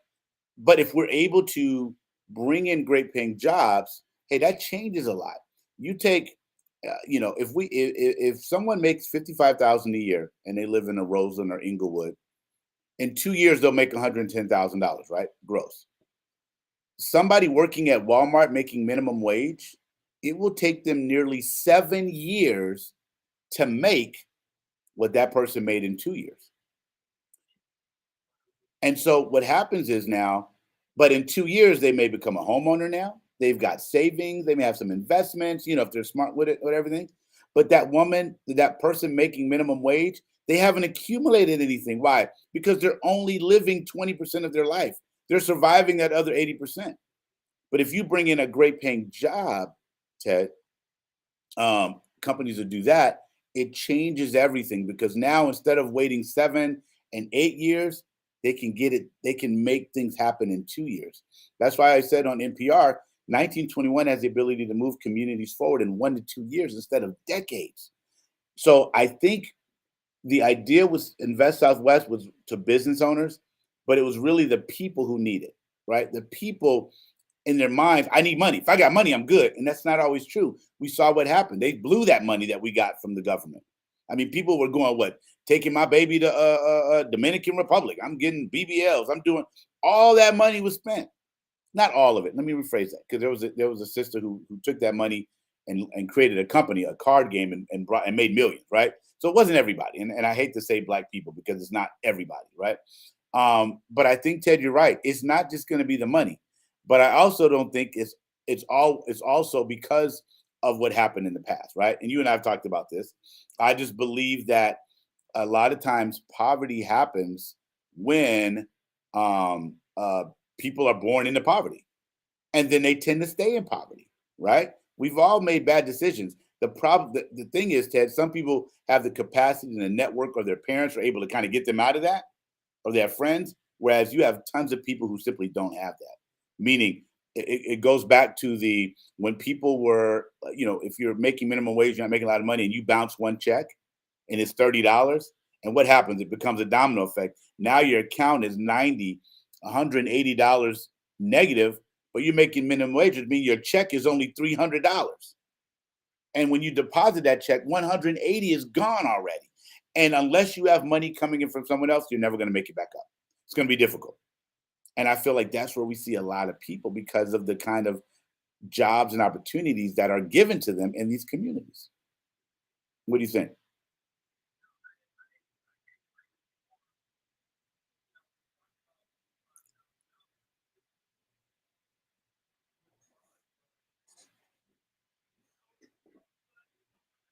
Yeah. Oh, no, I know. But if you get somebody who's been making 20,000 a year, 25,000, 30,000, 55,000 is very good for them. They've been surviving off 30,000, $20,000 a year. So I agree, 55,000 isn't a lot in regards to where we are, but someone making 50, 30, 20,000, 30,000, maybe 35, and then they go to 55, that's $20,000 more than they made last year. And if we bring in the financial people to help them out, it can change. Hey, Jay, are we there? We got a caller. Is Jay over there? Hey, Jay, I think we got a caller. Gary, can you call back? Is Gary? I think we had a caller. Hey, Gary, you online? Hey, Gary. Ted, we got Gary on the line. Go ahead, Gary. Thank you for calling. Thank you for listening.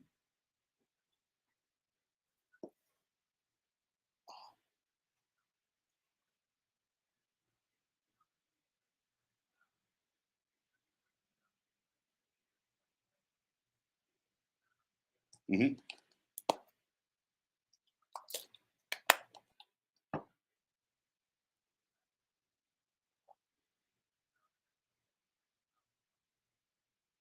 Mm-hmm.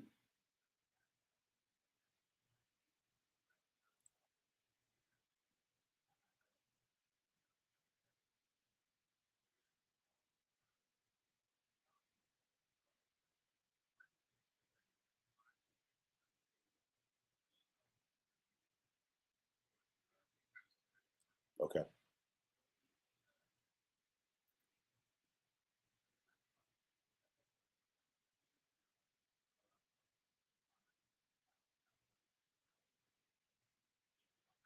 Yep.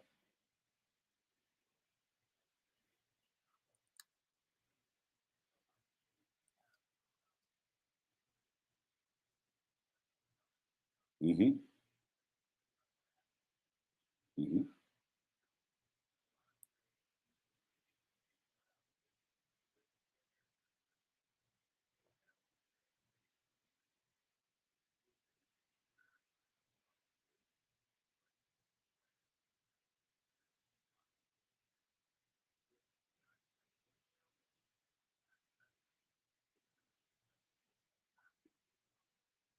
Yeah. Okay. Hey, Gary. Gary, we're gonna take your call out. We got to go to break. We're gonna carry this on. We're gonna talk about this next week as well, Gary. I want you to call in before then, okay? We just got to go to break before another show comes. But Ted, thank you, man. We got to run. We'll talk. Ted, can you hold on for about 5 minutes after the break? Okay. All right. Thank you. We'll be back. WVON. Hey, Gary, hold on a little bit longer, okay?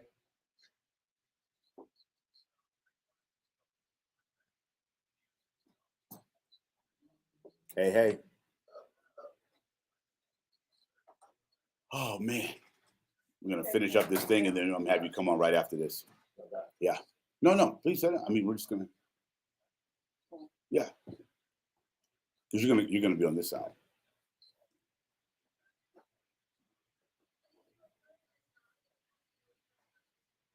Whew, boy, I opened it up, man, about the immigration thing. Man, that phone went off the hook, bro. Oh man. Yeah, I saw it.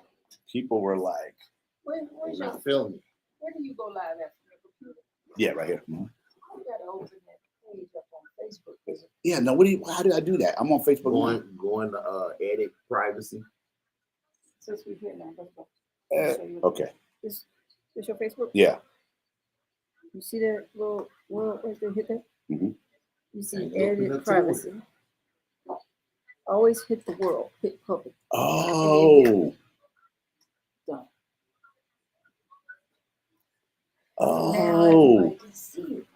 All your Oh. friends can see it. Everybody can see, man. That's the sound of the bup, bup. So this guy's gonna finish. Yeah, Ted is because we were talking about the whatchamacallit, what do you call that? Are you done with professionals? I know, girl. Okay. I know. You can't give me something. I know. We got to go to commercial break anyway at 11. Okay. But we're gonna I'm gonna take 3 minutes. I got you. See, that's what I'm talking We're about. dead right there. We're just It's your last one. I know. And you already know last time I was like deuces. I was like, yo, Nah, you late. I wasn't late. Was I late last You time? late. Yeah. 15, that's 15. Oh, okay. My people sometimes We had to cut short. went to sleep. Oh. You know I'm dealing with sleep. Okay, I got you. Man, I hear you, sister. I hear you. Yeah, we brought our own headphones this time. Good, because I was gonna buy some. I like those t-shirts. Oh, got one coming for you. Send me the whatchamacallit what's that? invoice. That's all company stuff. You gotta be reimbursed for that. What? So blown back.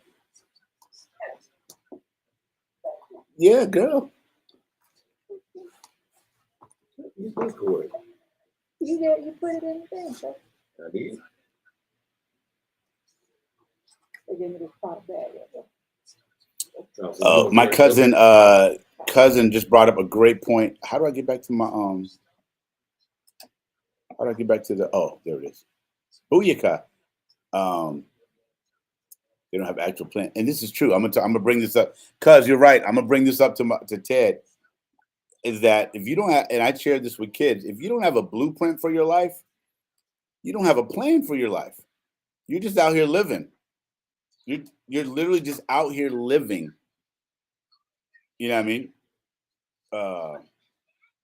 So if you don't have a plan, if you don't have a budget, if you don't have things put in place, I know people who put money, and we've heard about this back in the day. Just put money aside, put money aside, put money aside, put money aside, put money aside. If and someone on Facebook said media plays a huge role, you're right. You have people who can't afford things, but because their favorite celebrity has something, then they're going to try and get it themselves. But when you have a blueprint, you already know, whoa, I can't do that. I can't buy that. All right. I mean, so when there's no budget, when there's no financial mindset, yeah, you're going to be in poverty. What's up? Oh, how much time we got? 1 minute, 2 minutes, or 1 minute? Okay. So we're going to wrap this up. And, but I believe poverty, I think Gary hit it on the head. If you live in a community and there's no opportunities, yeah, it's great. I mean, that's why 1921 is doing what it's doing. Companies are leaving the South and West sides, right? 1921 is coming in, but the companies who were leaving weren't bringing good paying jobs anyway, right? They weren't bringing in good paying jobs anyway. That's why 1921, why I'm doing this. That's why we're launching tech startups in these communities so that we're able to give people the opportunity to make this kind of money and change things around, because companies aren't doing it. They're not.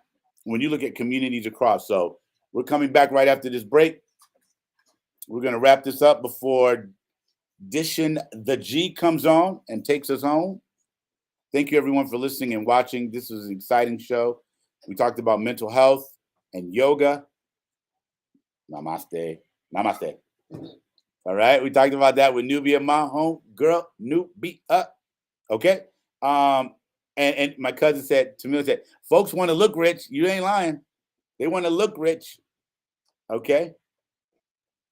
But we got to do better than that. We're going to talk about that. We're going to finish this out before the next group comes on. We got about 3 more minutes. Gary, if you're able to call back in. I was trying to figure out, you said your phone kicked to up. Was that you? Oh, was that me? Who was that? I don't know. Okay. Man, I was like, what the what? Oh, we got our door open. That's why. Okay. Yeah. Okay. I'm sorry. We heard some singing, boy. We thought WVM was haunted. That's my friend in the other station. His voice projects very well. Wow, it does. Like, for real. Yeah. Okay. No, you're not hearing. Okay, good.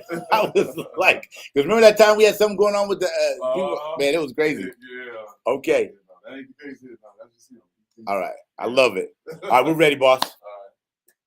All right, WVM family, Facebook family, here we go. But Michael Coleman brought up a great point. Oh, yep. All righty. Welcome back, WVM family. Welcome back. You listen to the 1921 radio show. And we're talking about Mayor Johnson, poverty, and what can bring change. Ted, Gary, we're going to bring this home for the next show comes on. But, people on Facebook are bringing up some great points, Ted, about budgeting, having the right mindset. You know what I mean? Gary brought up some great points. I mean, I don't think it's difficult to judge someone over 4 years because it's just not enough time to really change things, right? where people can see it. What are your thoughts on that, Ted?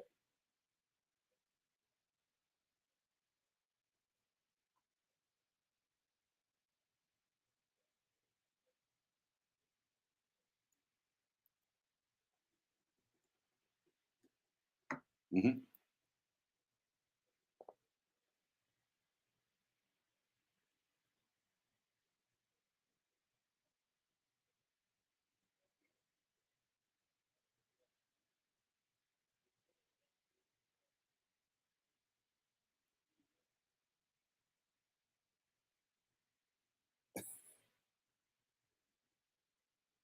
Mm.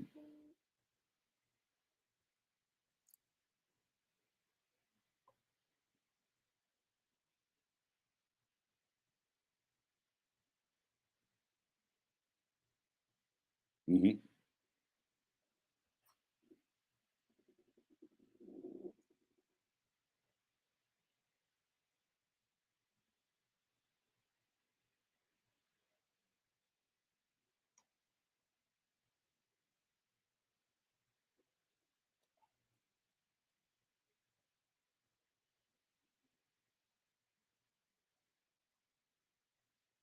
Well, I mean, it's different for you. I mean, you know him. It's a relationship. I just wanted to, because I don't know him like that.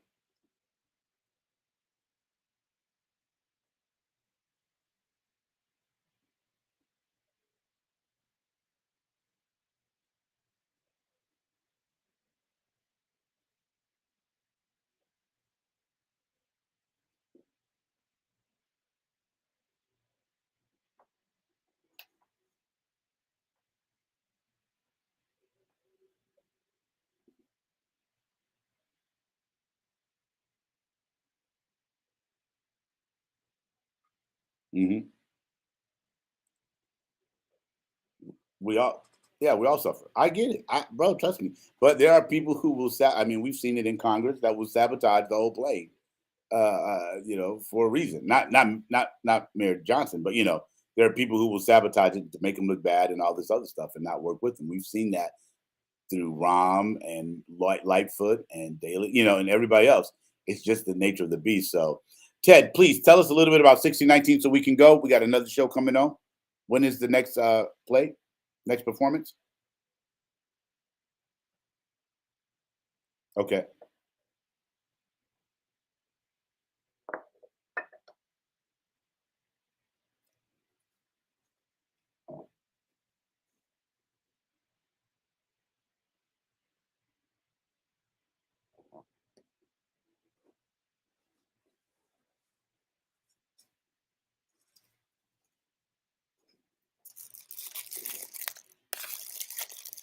Mm.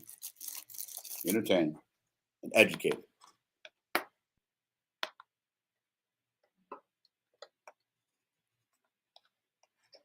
I love it. Ted, thank you for your political commentary. We're gonna have to. I need an article on 1921 Radio soon, please, sir, so that we can do that. And ladies and gentlemen, thank you very much. I'm excited. Thank you, Ted. Thank you, sir. Um, ladies and gentlemen, you already know what's about to come up. You know who's coming up. You know who's coming up. There we go. Don't move because I got the camera right on you, my friend. I got the camera right on. Look at that smile. All right. All right. You about to be ditching the G. You just moved. See, you just moved. See, you just moved. There we go. Right there. Boom, boom. All right. We got to get there. We go. All right. You about to be ditching the D. We're ditching the G. Ditching the G show with G May and Mo. Okay. I'm out, ladies and gentlemen. Give me 30 seconds for dishing the G. There you go, boss. Oh, I thought I closed it.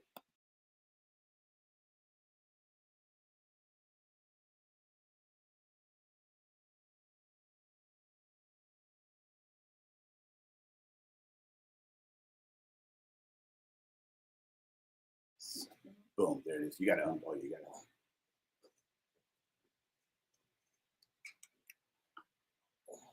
All right, you on.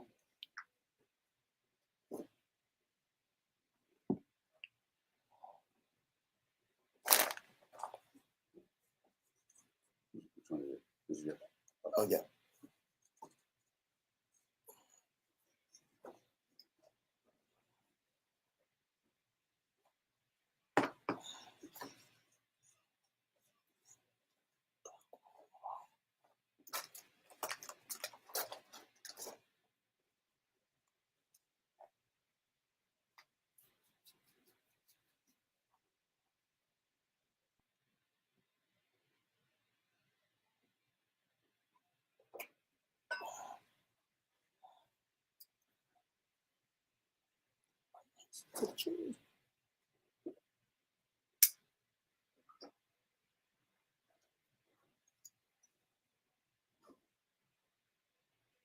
No, I need to do something else here. Nope.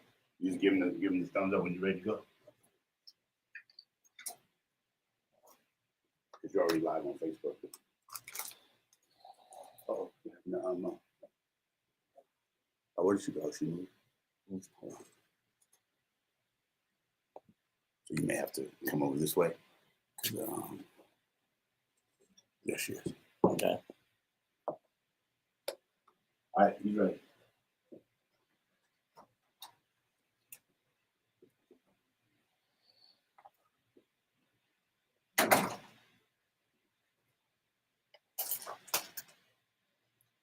Yo, what's going on? What's going on? What's going on? It's your boy G Main, and we here. It's time to dish the G with Dish in the G Show. It's your boy G Main coming at y'all once again. And as always, we got to get into any and everything that we can get into, because that's what we do. We dish the G because we're tired of sipping the tea. So let's get into it. But before I get into it, let me send condolences out to the policewoman family that we lost, and they just buried about a couple of days ago, or yesterday, I believe, if I'm not mistaken. What's her name? Malay. What is it?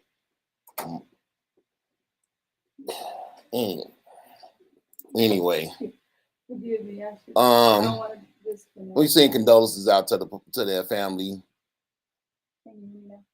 Moon might tell you. So we're gonna send condolences out, and I'm gonna pull that back up later on in a second. But let me get to some of my entertainment. So once again, ladies and gentlemen, Mr. John Moran is back in the news. Well. I believe I told y'all the first time I started this thing, when everybody was trying to get him, pass him off for he did something that was a mistake. And I told y'all then it wasn't a mistake. Because at the end of the day, a mistake is different from a choice. And he pretty much proved my point. Like I've been saying. I said the man was going to go out there and do it again. And I could have banked the house on it at this point because, well, he turned right back around and did it again. It's insane. He didn't even give it a full month. Was it a month? I don't know. Well, close to about a month and a half. I give it that. Wow. So it's like pretty much,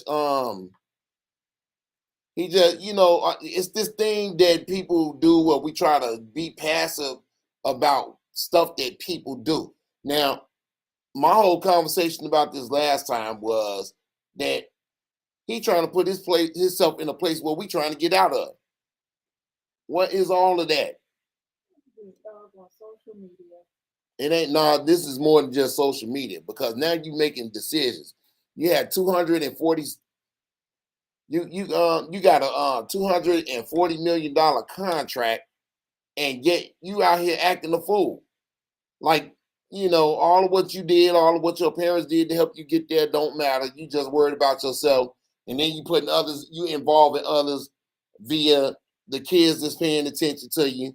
It's bad enough we got enough wrong with some of these kids, but you add fuel to the fire because you out there acting a fool. Today, Nike pulled his line. Good. Outside of his t-shirts, that's pretty much, they took his shoes and everything offline. So whatever's about to come down is gonna come down hard. That you can believe.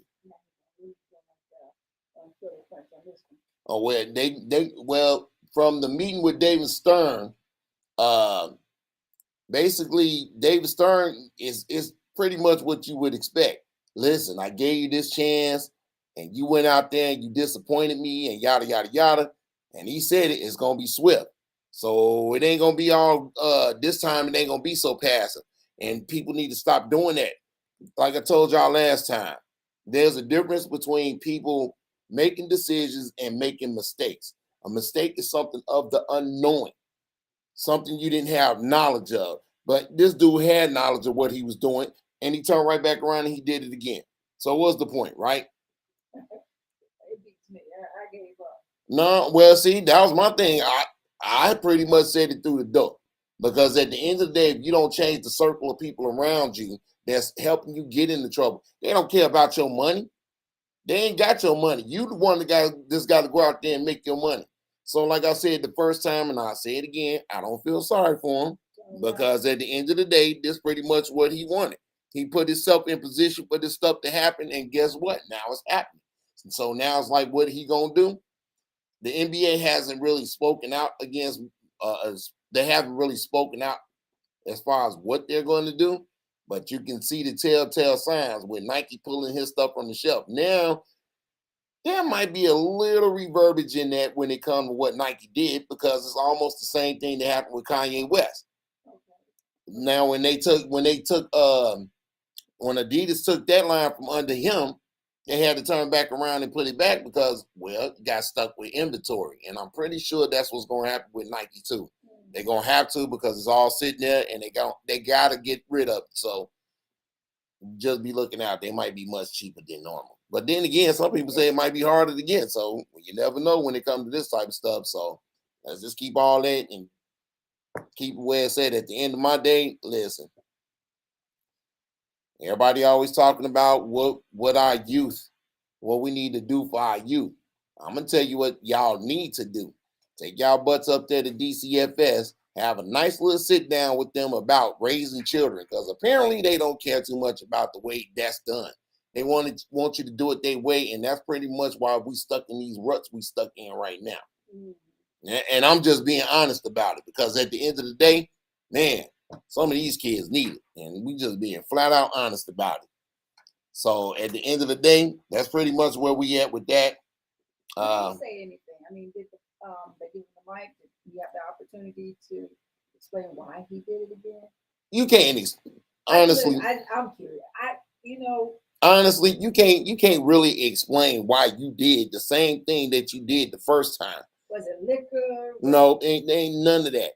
It's one of them things where you hanging out with your boys, and your boy got to show that I know John Morant. I know John Morant, and you in a car. Now, for anybody that's sitting out there second guessing what he did, let me explain something to y'all. When you go in the NBA, just like any job that you work at, there is a policy in place when you start or when you get ready to work it out. You sign off on that contract, and that contract is letting them know that you are there, you will follow the policies of that particular organization or whatever it is you work for. So I seen some stuff online where they was putting up other NBA players that was as they put was with guns, but the difference was they was in a controlled environment. They was at a shooting range. That's a big difference from being in a club or being in a car with somebody with a gun. My question to you, because I heard an announcer make this comment. What he did, was it illegal? Well, by legal, let's talk that part. I knew that part was going to come, so let me get into that. No, what he did was not, it wasn't illegal what he did, but based on his history and based on the fact that you are a face of the NBA, you are under policy, whether you in or out of the NBA. As long as you playing for the NBA, you are under policy. And if you are out there making NBA look bad, then of course they're going to lay the hammer on you. And then you got to remember something. You got all these companies that's representing you. So that's something different too.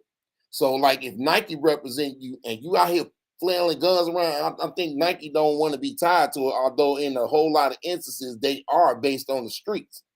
But at the same time, you're supposed to be a figure of something that is a lot enormous than what's being portrayed. And if your ideal is going out there, hanging out at the clubs, you taking pictures of yourself with guns, and then you get away from that first one, and then you turn back around and do it again. Oh no.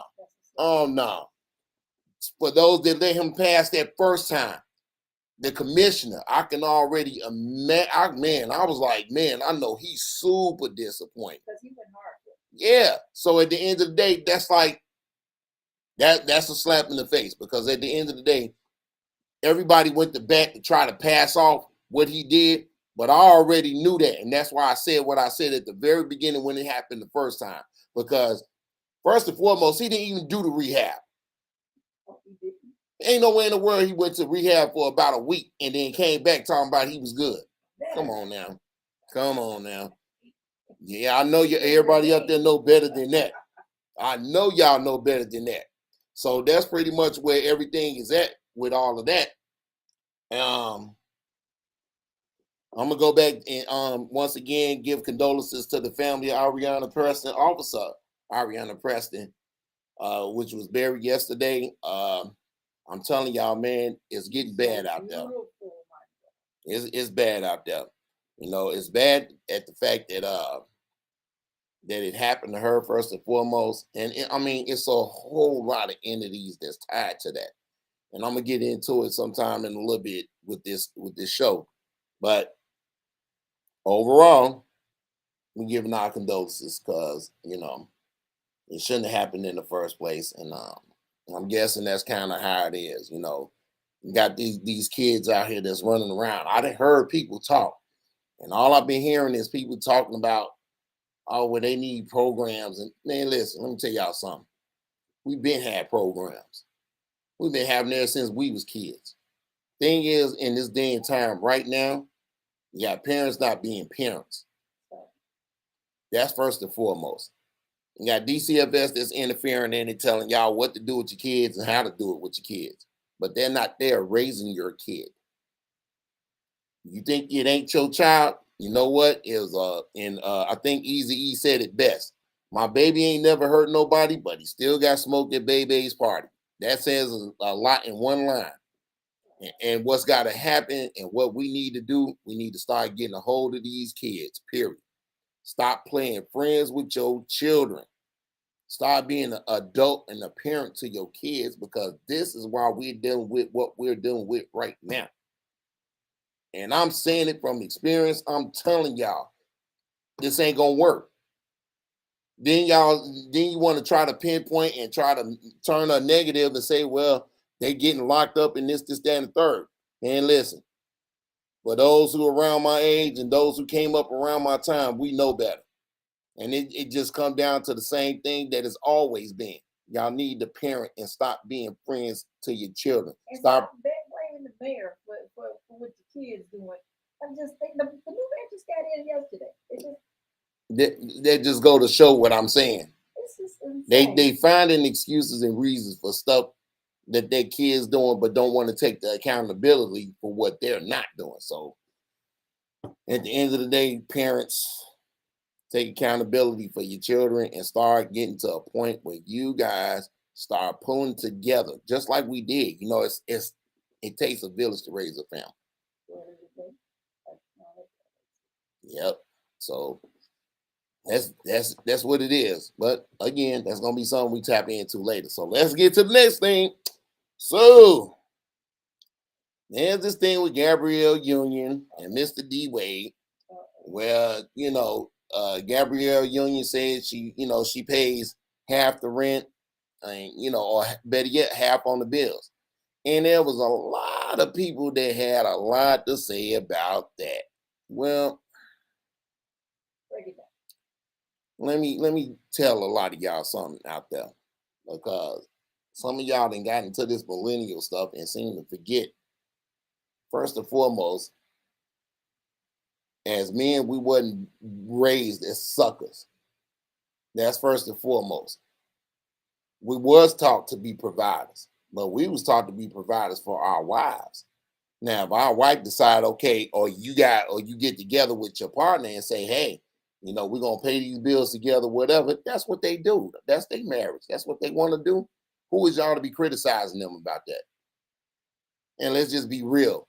D Wade ain't chasing Gabrielle Union for her money. Come on now, stop playing. Stop playing.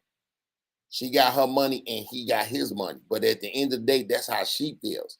And she feels that way, then why y'all trying to down her for feeling that way? It's a lot of people I done read this stuff time and time and again, where you got these women, well, I ain't gonna say women. let me be clear about my words. Well, you got females out there that try to say, you know, a man ain't this and a man ain't that because he not doing this and he not doing that.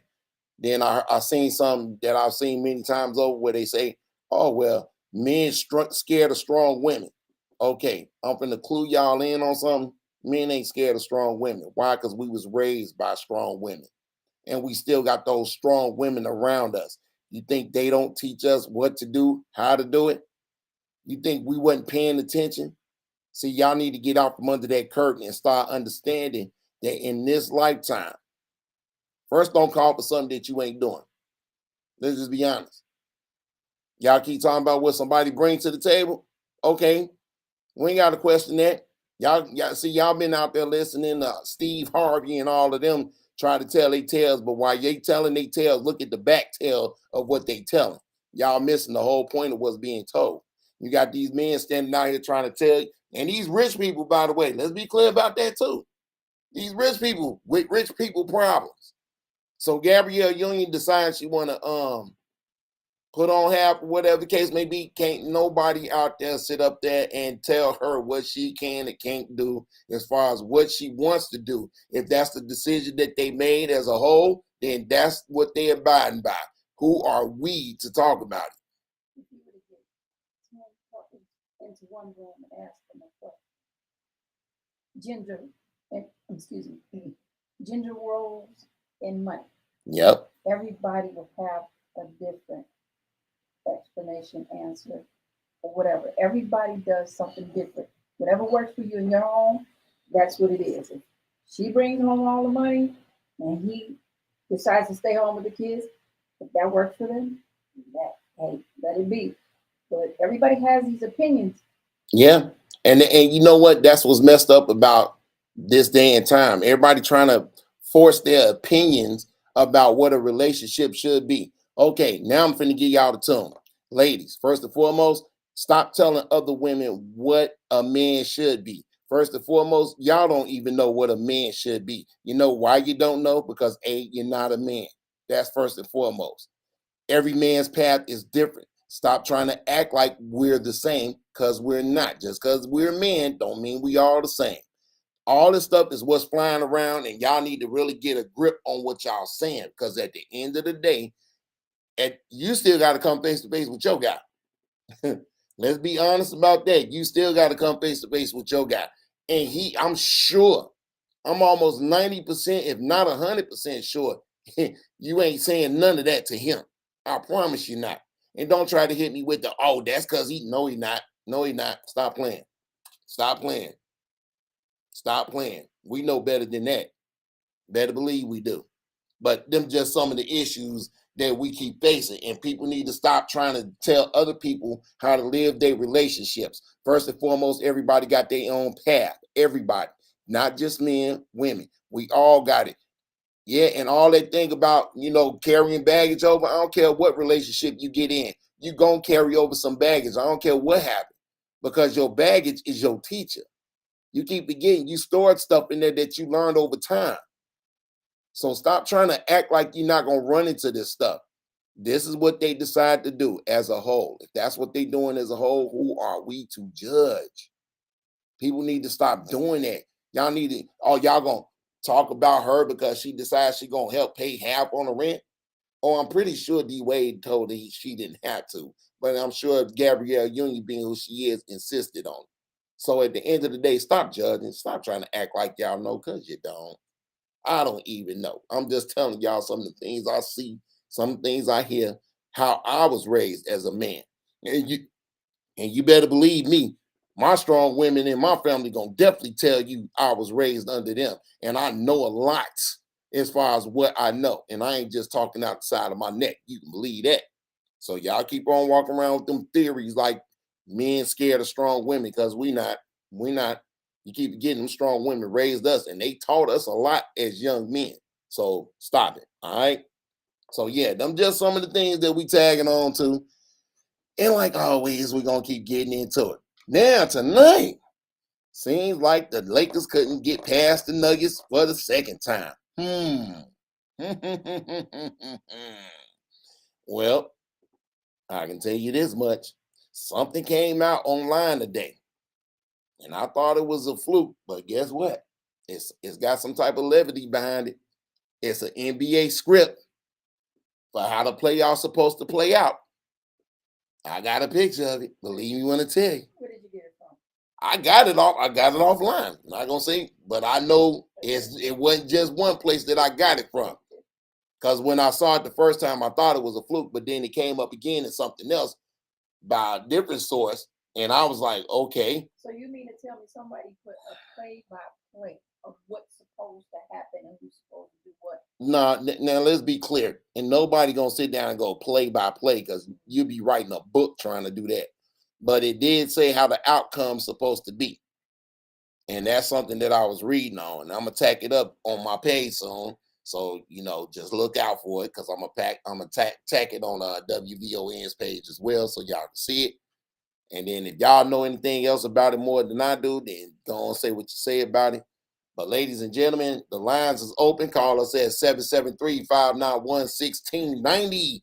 If you've heard a subject that you want to get into, if you're ready to get into it with us, call us again at 773-591-1690. Talk to your boy G-Main or more. Because this is what we do, because we dishing the G. Ladies and gentlemen, we got one. All right, put them on. Let's go. Hello, how are you?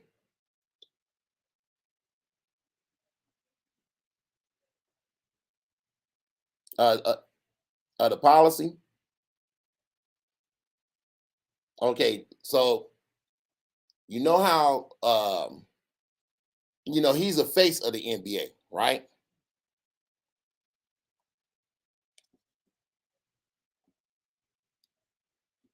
Yeah, they actually said that the first time when he got caught in the club. All of this stuff, in any workplace, their policies according to he violated the code of being out there with them guns like that in an uncontrolled environment. That is a violation.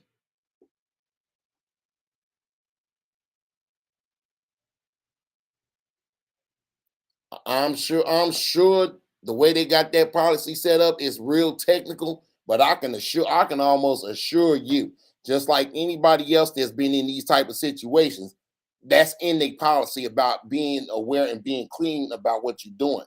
If you're a face of the NBA, one of the things you definitely can't be doing is out there flagging around a gun in the streets or a club.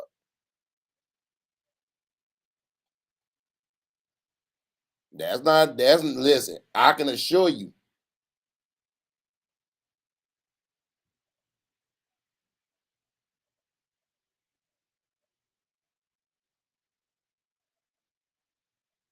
Because when David Stern come out, he's going to tell everybody which part he violated.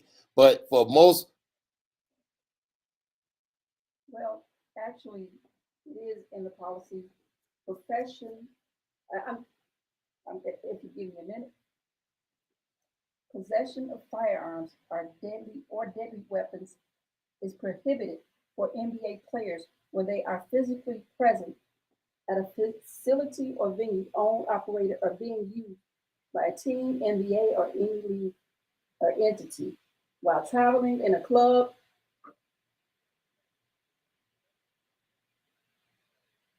Well, the first one was actually in a facility where guns weren't permitted. okay, okay, that's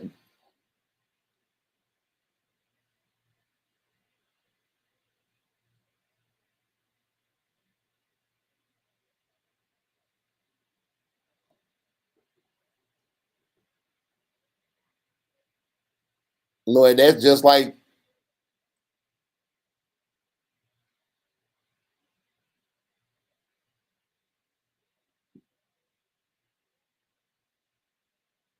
what.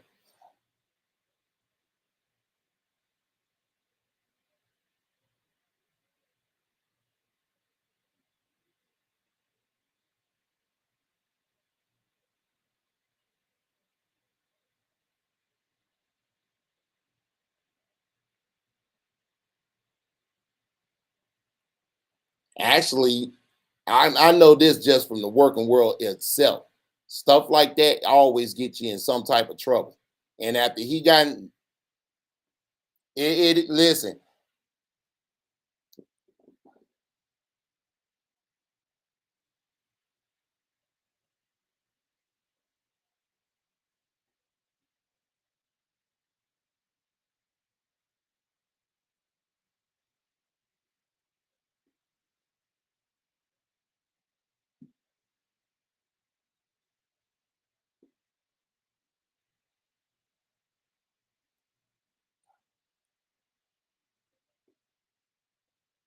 well, that's my point, because in order for us to actually know, and this is exactly why you don't hear nobody saying nothing, but you do hear those that work. And for a lot of us that work, we know a lot of things like that are in those policies, especially in his case, because you got to remember something. He's a face and a representation of the NBA, and not only NBA. Hold on, not only NBA, but Nike too. You think Nike pulled out of that because they got her somewhere written in their policy?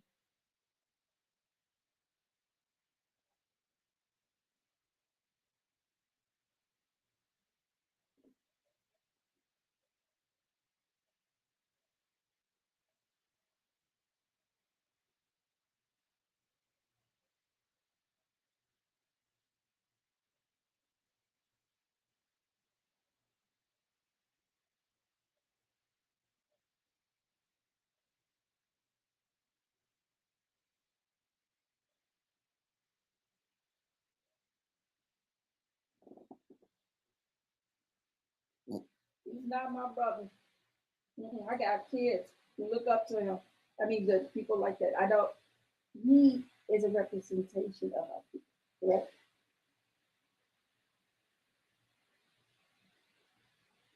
Well,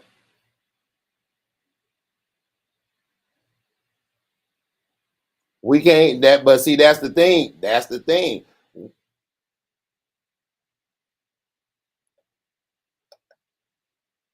Nah, she just listen. She's just reading. Listen, she's reading one part of it, but I can assure you, because I've signed these type of contracts, and I can definitely tell you that it's somewhere written in them contracts, guaranteed. Because you got, like,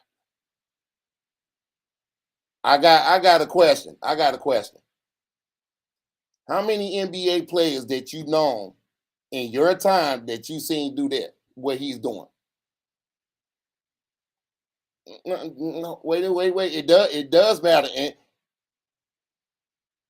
I'm not. I'm first off, I'm not accusing him of anything.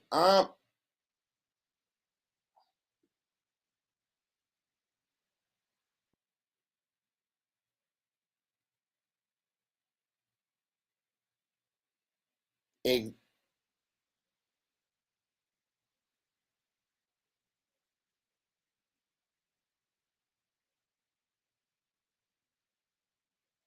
a- Actually, there's a reason I brought that point up.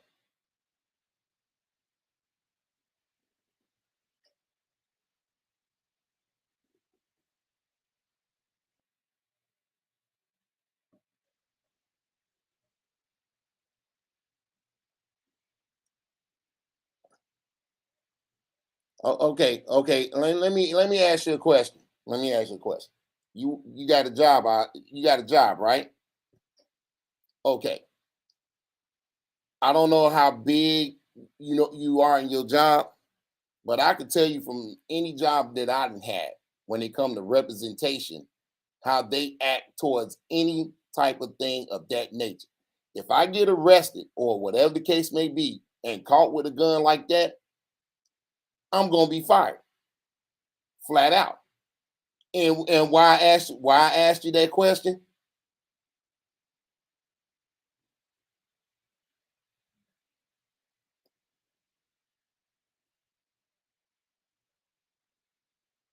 She only read a piece of it.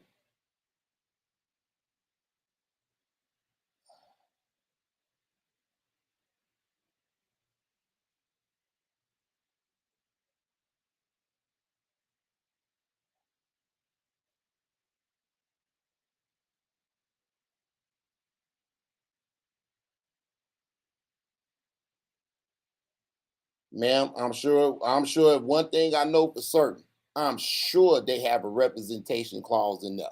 We just don't know how deep it is. And I'm only going by the surface of what's being done right now. And when you talk about protecting somebody, let me explain something to you. If, like I was explaining the first time he did it, there's a difference in between making a mistake and there's a difference between making a choice. This guy, after he was warned, after he was at a club. Actually, it's one before that. He actually pulled one out on somebody for some that happened between some dude and his mother. Trust me, he got a litany of stuff that the NBA looked past on a lot of stuff. But when he did that last one at the club and he sat down with David Stern, with the man that's running NBA right now, the man told him flat out, look, you can't be going out there doing this and you can't do that because you're a face of the NBA. You need to go to rehab or get some help or whatever. The guy didn't go to get the help. He didn't go get help.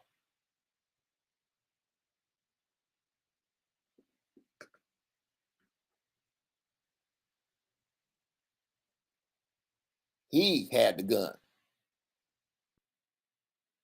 He was in his friend's car. He wasn't in his car. He was in his friend's car with a gun. Right. So at the end of the day, if you are face of anything like that, of that type of entity, and that's the key word right there, the entity. Entity meaning more than just this one spot. That means if you're the face of this, and I just gave you a fair warning not to do such, and you turned right back around and did it again, then you didn't care about what you was told. You went and did what you wanted to do.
I understand, but I know one thing's for sure.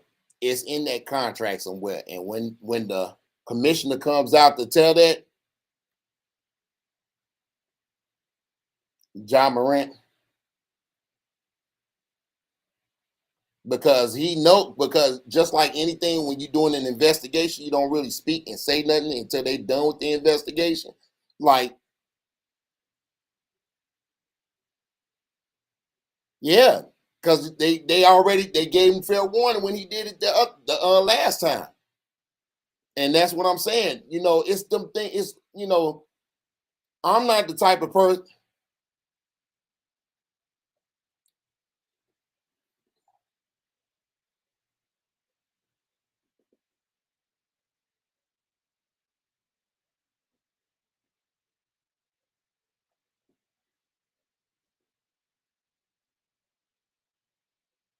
Well, I'm trying. What you are. Some things didn't need an investigation. For example, pictures and videos don't need because that right there is the telltale.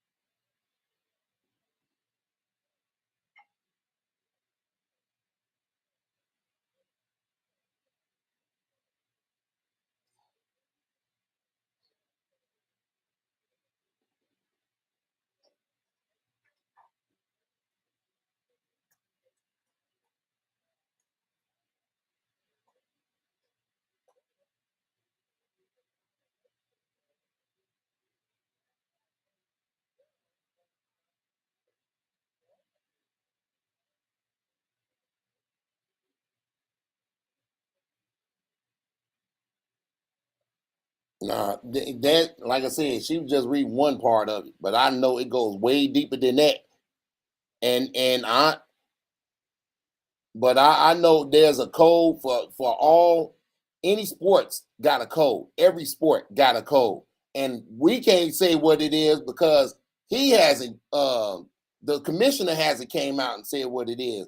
But the telltale, first and foremost, for a second thing, and it had to be a violation, because if it wasn't, he wouldn't be standing up there apologizing for it. So he know what it was, but he ain't gonna speak on it just yet until the commissioner say what he gonna say. And the first part of it is that suspension, because you was already warned the first time.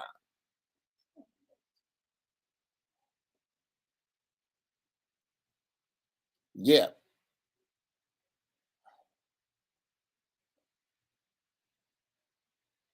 Understood. That's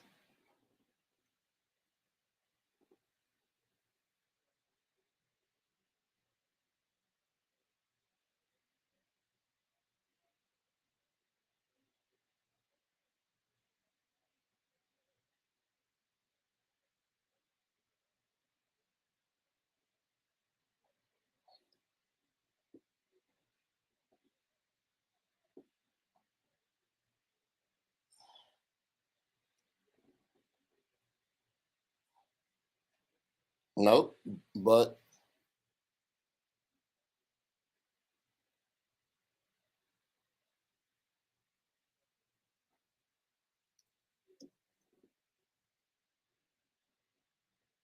trust, it's gonna come out. So thank you for calling in. We love the vibe. We thank you that you called in. What's your name again? Nice to meet you, Rebecca. You too. All right, bye. Ladies and gentlemen, call in at 773-591-1690. If you want to talk and discuss some of the subjects that we talked about so far, we are more than up for the challenge if you want to talk about it. Ladies and gentlemen. right now I want to send a shout out to La Juicy Jars. It's available online. It's online juicery, provides 100% natural juices, wellness shots, and sea moss products. Check her out on her web. You can place your order at lajuicyjars.com. You can also find her on my page, Morissetta Barksdale, at facebook.com for more information. Shout out to the homegirl that made the shirts right here, though. Yeah. For all y'all that can't see it, Yes, check them out. check This it and out. the G on the back of it, it says, "We are called the second city, but we are second to none." Yes, and we will be putting those up for grabs real soon. So keep up with us, and we're going to keep it going. Ladies and gentlemen, call us at 773-591-1690 if you want to discuss any of the subjects that we talked about. It looks like we got another caller. Let's go. All right, how you doing, Mr. Walker?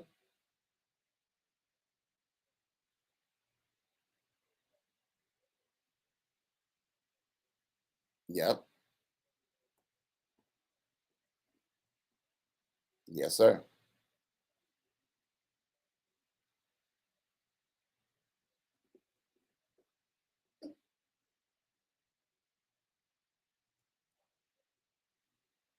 Yep.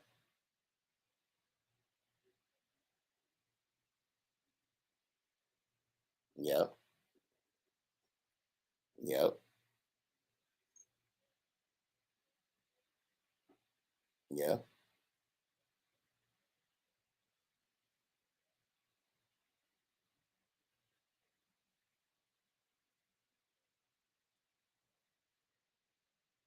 That, I remember that. that's facts. Like I was trying to explain to her, I don't know how deep the policy is, but I know for a fact that they have everything to cover these little manners. And I know if, yes, sir.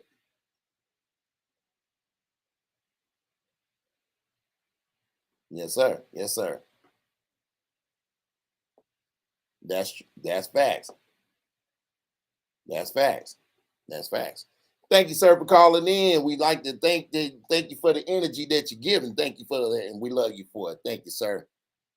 Ladies and gentlemen, call in at 773-591-1690. If you hear all of the things we're talking about and you want to discuss one of the topics with us, we are more than open for it. As you can see, this John Morant thing is a hot issue, and everybody got their take on it. But believe me when I tell you, it's in that contract, and it's definitely somewhere where he has to conduct himself. They don't just put this stuff together without thinking of the little things that may be the very thing that either get them killed or in some type of trouble they can't get out of. So you best believe it's somewhere in them contracts. So we definitely gonna get into a lot of that. So like I said, give us a call at 773-591-1690 if you want to discuss what's some of the subjects that we got going on, whether it be Gabrielle Union or you want to talk about Miss Ariana Preston, Officer Ariana Preston, let me be clear about that, or just anything of those natures, because at the end of the day, this is what we do. We're dishing the G because we're tired of sipping the tea, ladies and gentlemen. Yes, we are.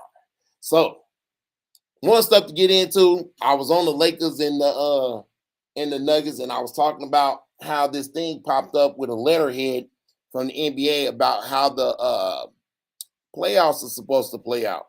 So, not sure the validity of how true that really is as far as what I'm seeing, but I had seen it more than once today on different outlets. So we're going to see over the next few days how true it really is. Because based on what it said, I don't know. It's kind of shaky. But let me see. Yeah, they still talking about the Gabrielle Union thing, things of that nature on Facebook. But they're going on the live right now. yeah, I'm looking at one in particular. It's Saida. What's Saida saying? About Gabrielle Union has a lot of insecurities in her marriage with Dwayne Wade. He has embarrassed her on so many levels. She stuck it in with him and married him. They are paying for family members and friends and bills as well, not giving 50-50. He should at all times be oh Lord. Well, that's just her take on that. But I already said what my take was about that, because at the end of the day, if that's what they decide to do, that's fine. But as far as like sticking in with him and things of that nature, man, listen, I don't know what relationship goes through without trials and tribulations. So whatever trials and tribulations that they went in and they stayed in, again, that's their issues. That's their married issues. That's what they do. We cannot sit here and judge what people do. Whatever their decisions is, that's their decisions. What y'all need to stop doing is trying to vibe by the dang on social media, trying to guide y'all into what a relationship is, what a man is, what a woman is, and so on and so on. Because if y'all ain't paying attention, that is destroying a whole lot. Now, if your whole mindset you want to be in this millennial stuff, fine, because you're not gonna find no man being millennial. You keep on playing around and y'all keep acting like y'all know, y'all gonna find out the hard way. It ain't gonna be what you think it's gonna be. Because at the end of the day, there are still men out here that were taught by women. Let me say that one more time. Men that were taught by women. Don't get mad at us for telling the truth. Y'all got mad at Mr. Kevin Samuels because he spoke truth. Everybody kept talking about, oh, he just wanted to make money. But y'all kept crying about y'all wanted men to tell the truth. So when the man told the truth, it was brutal. You couldn't take it. And then when the man passed, you celebrated. Please explain to me, what did I miss right there? Yeah, because at the end of the day, y'all know what I'm talking about. These double-edged narratives that you keep cutting yourself with, you're going to mess around and you're going to cut yourself to a point where you ain't going to have nothing left. So you keep playing the game, and that's what you're going to come down to. Ladies and gentlemen, that was Dishing the G with your boy G-Main, and we're going to be out here. Ladies and gentlemen, next week, we got a special guest coming in, Mr. Clifford Curry of the Notations. And we will be here talking about the city of Chicago and some of the history that went through with it. We'll check y'all out next week. Dishing the G. Peace.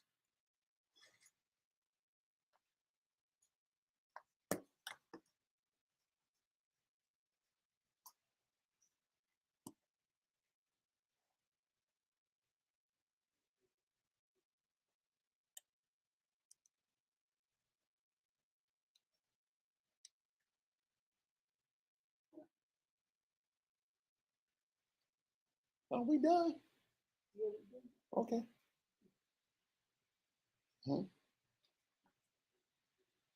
Turn it on.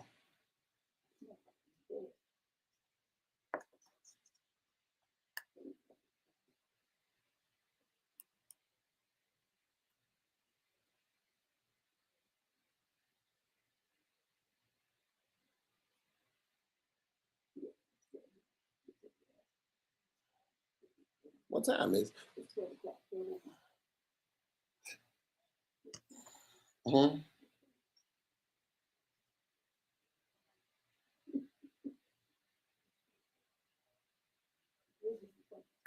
Good question. He probably in there asleep somewhere. Or wake Mr. Parker up and tell him the show's over. All right. What? Oh boy, we was in here hitting them. We was in here hitting them. I'm gonna give you something to get some phone call. We brought up to John Morant, so this lady, she decides she gonna get online and get technical. No, she's not. No, we're not. Okay, got it. Thank you. She decides she gonna get technical. Like what? Like, The baby. what did the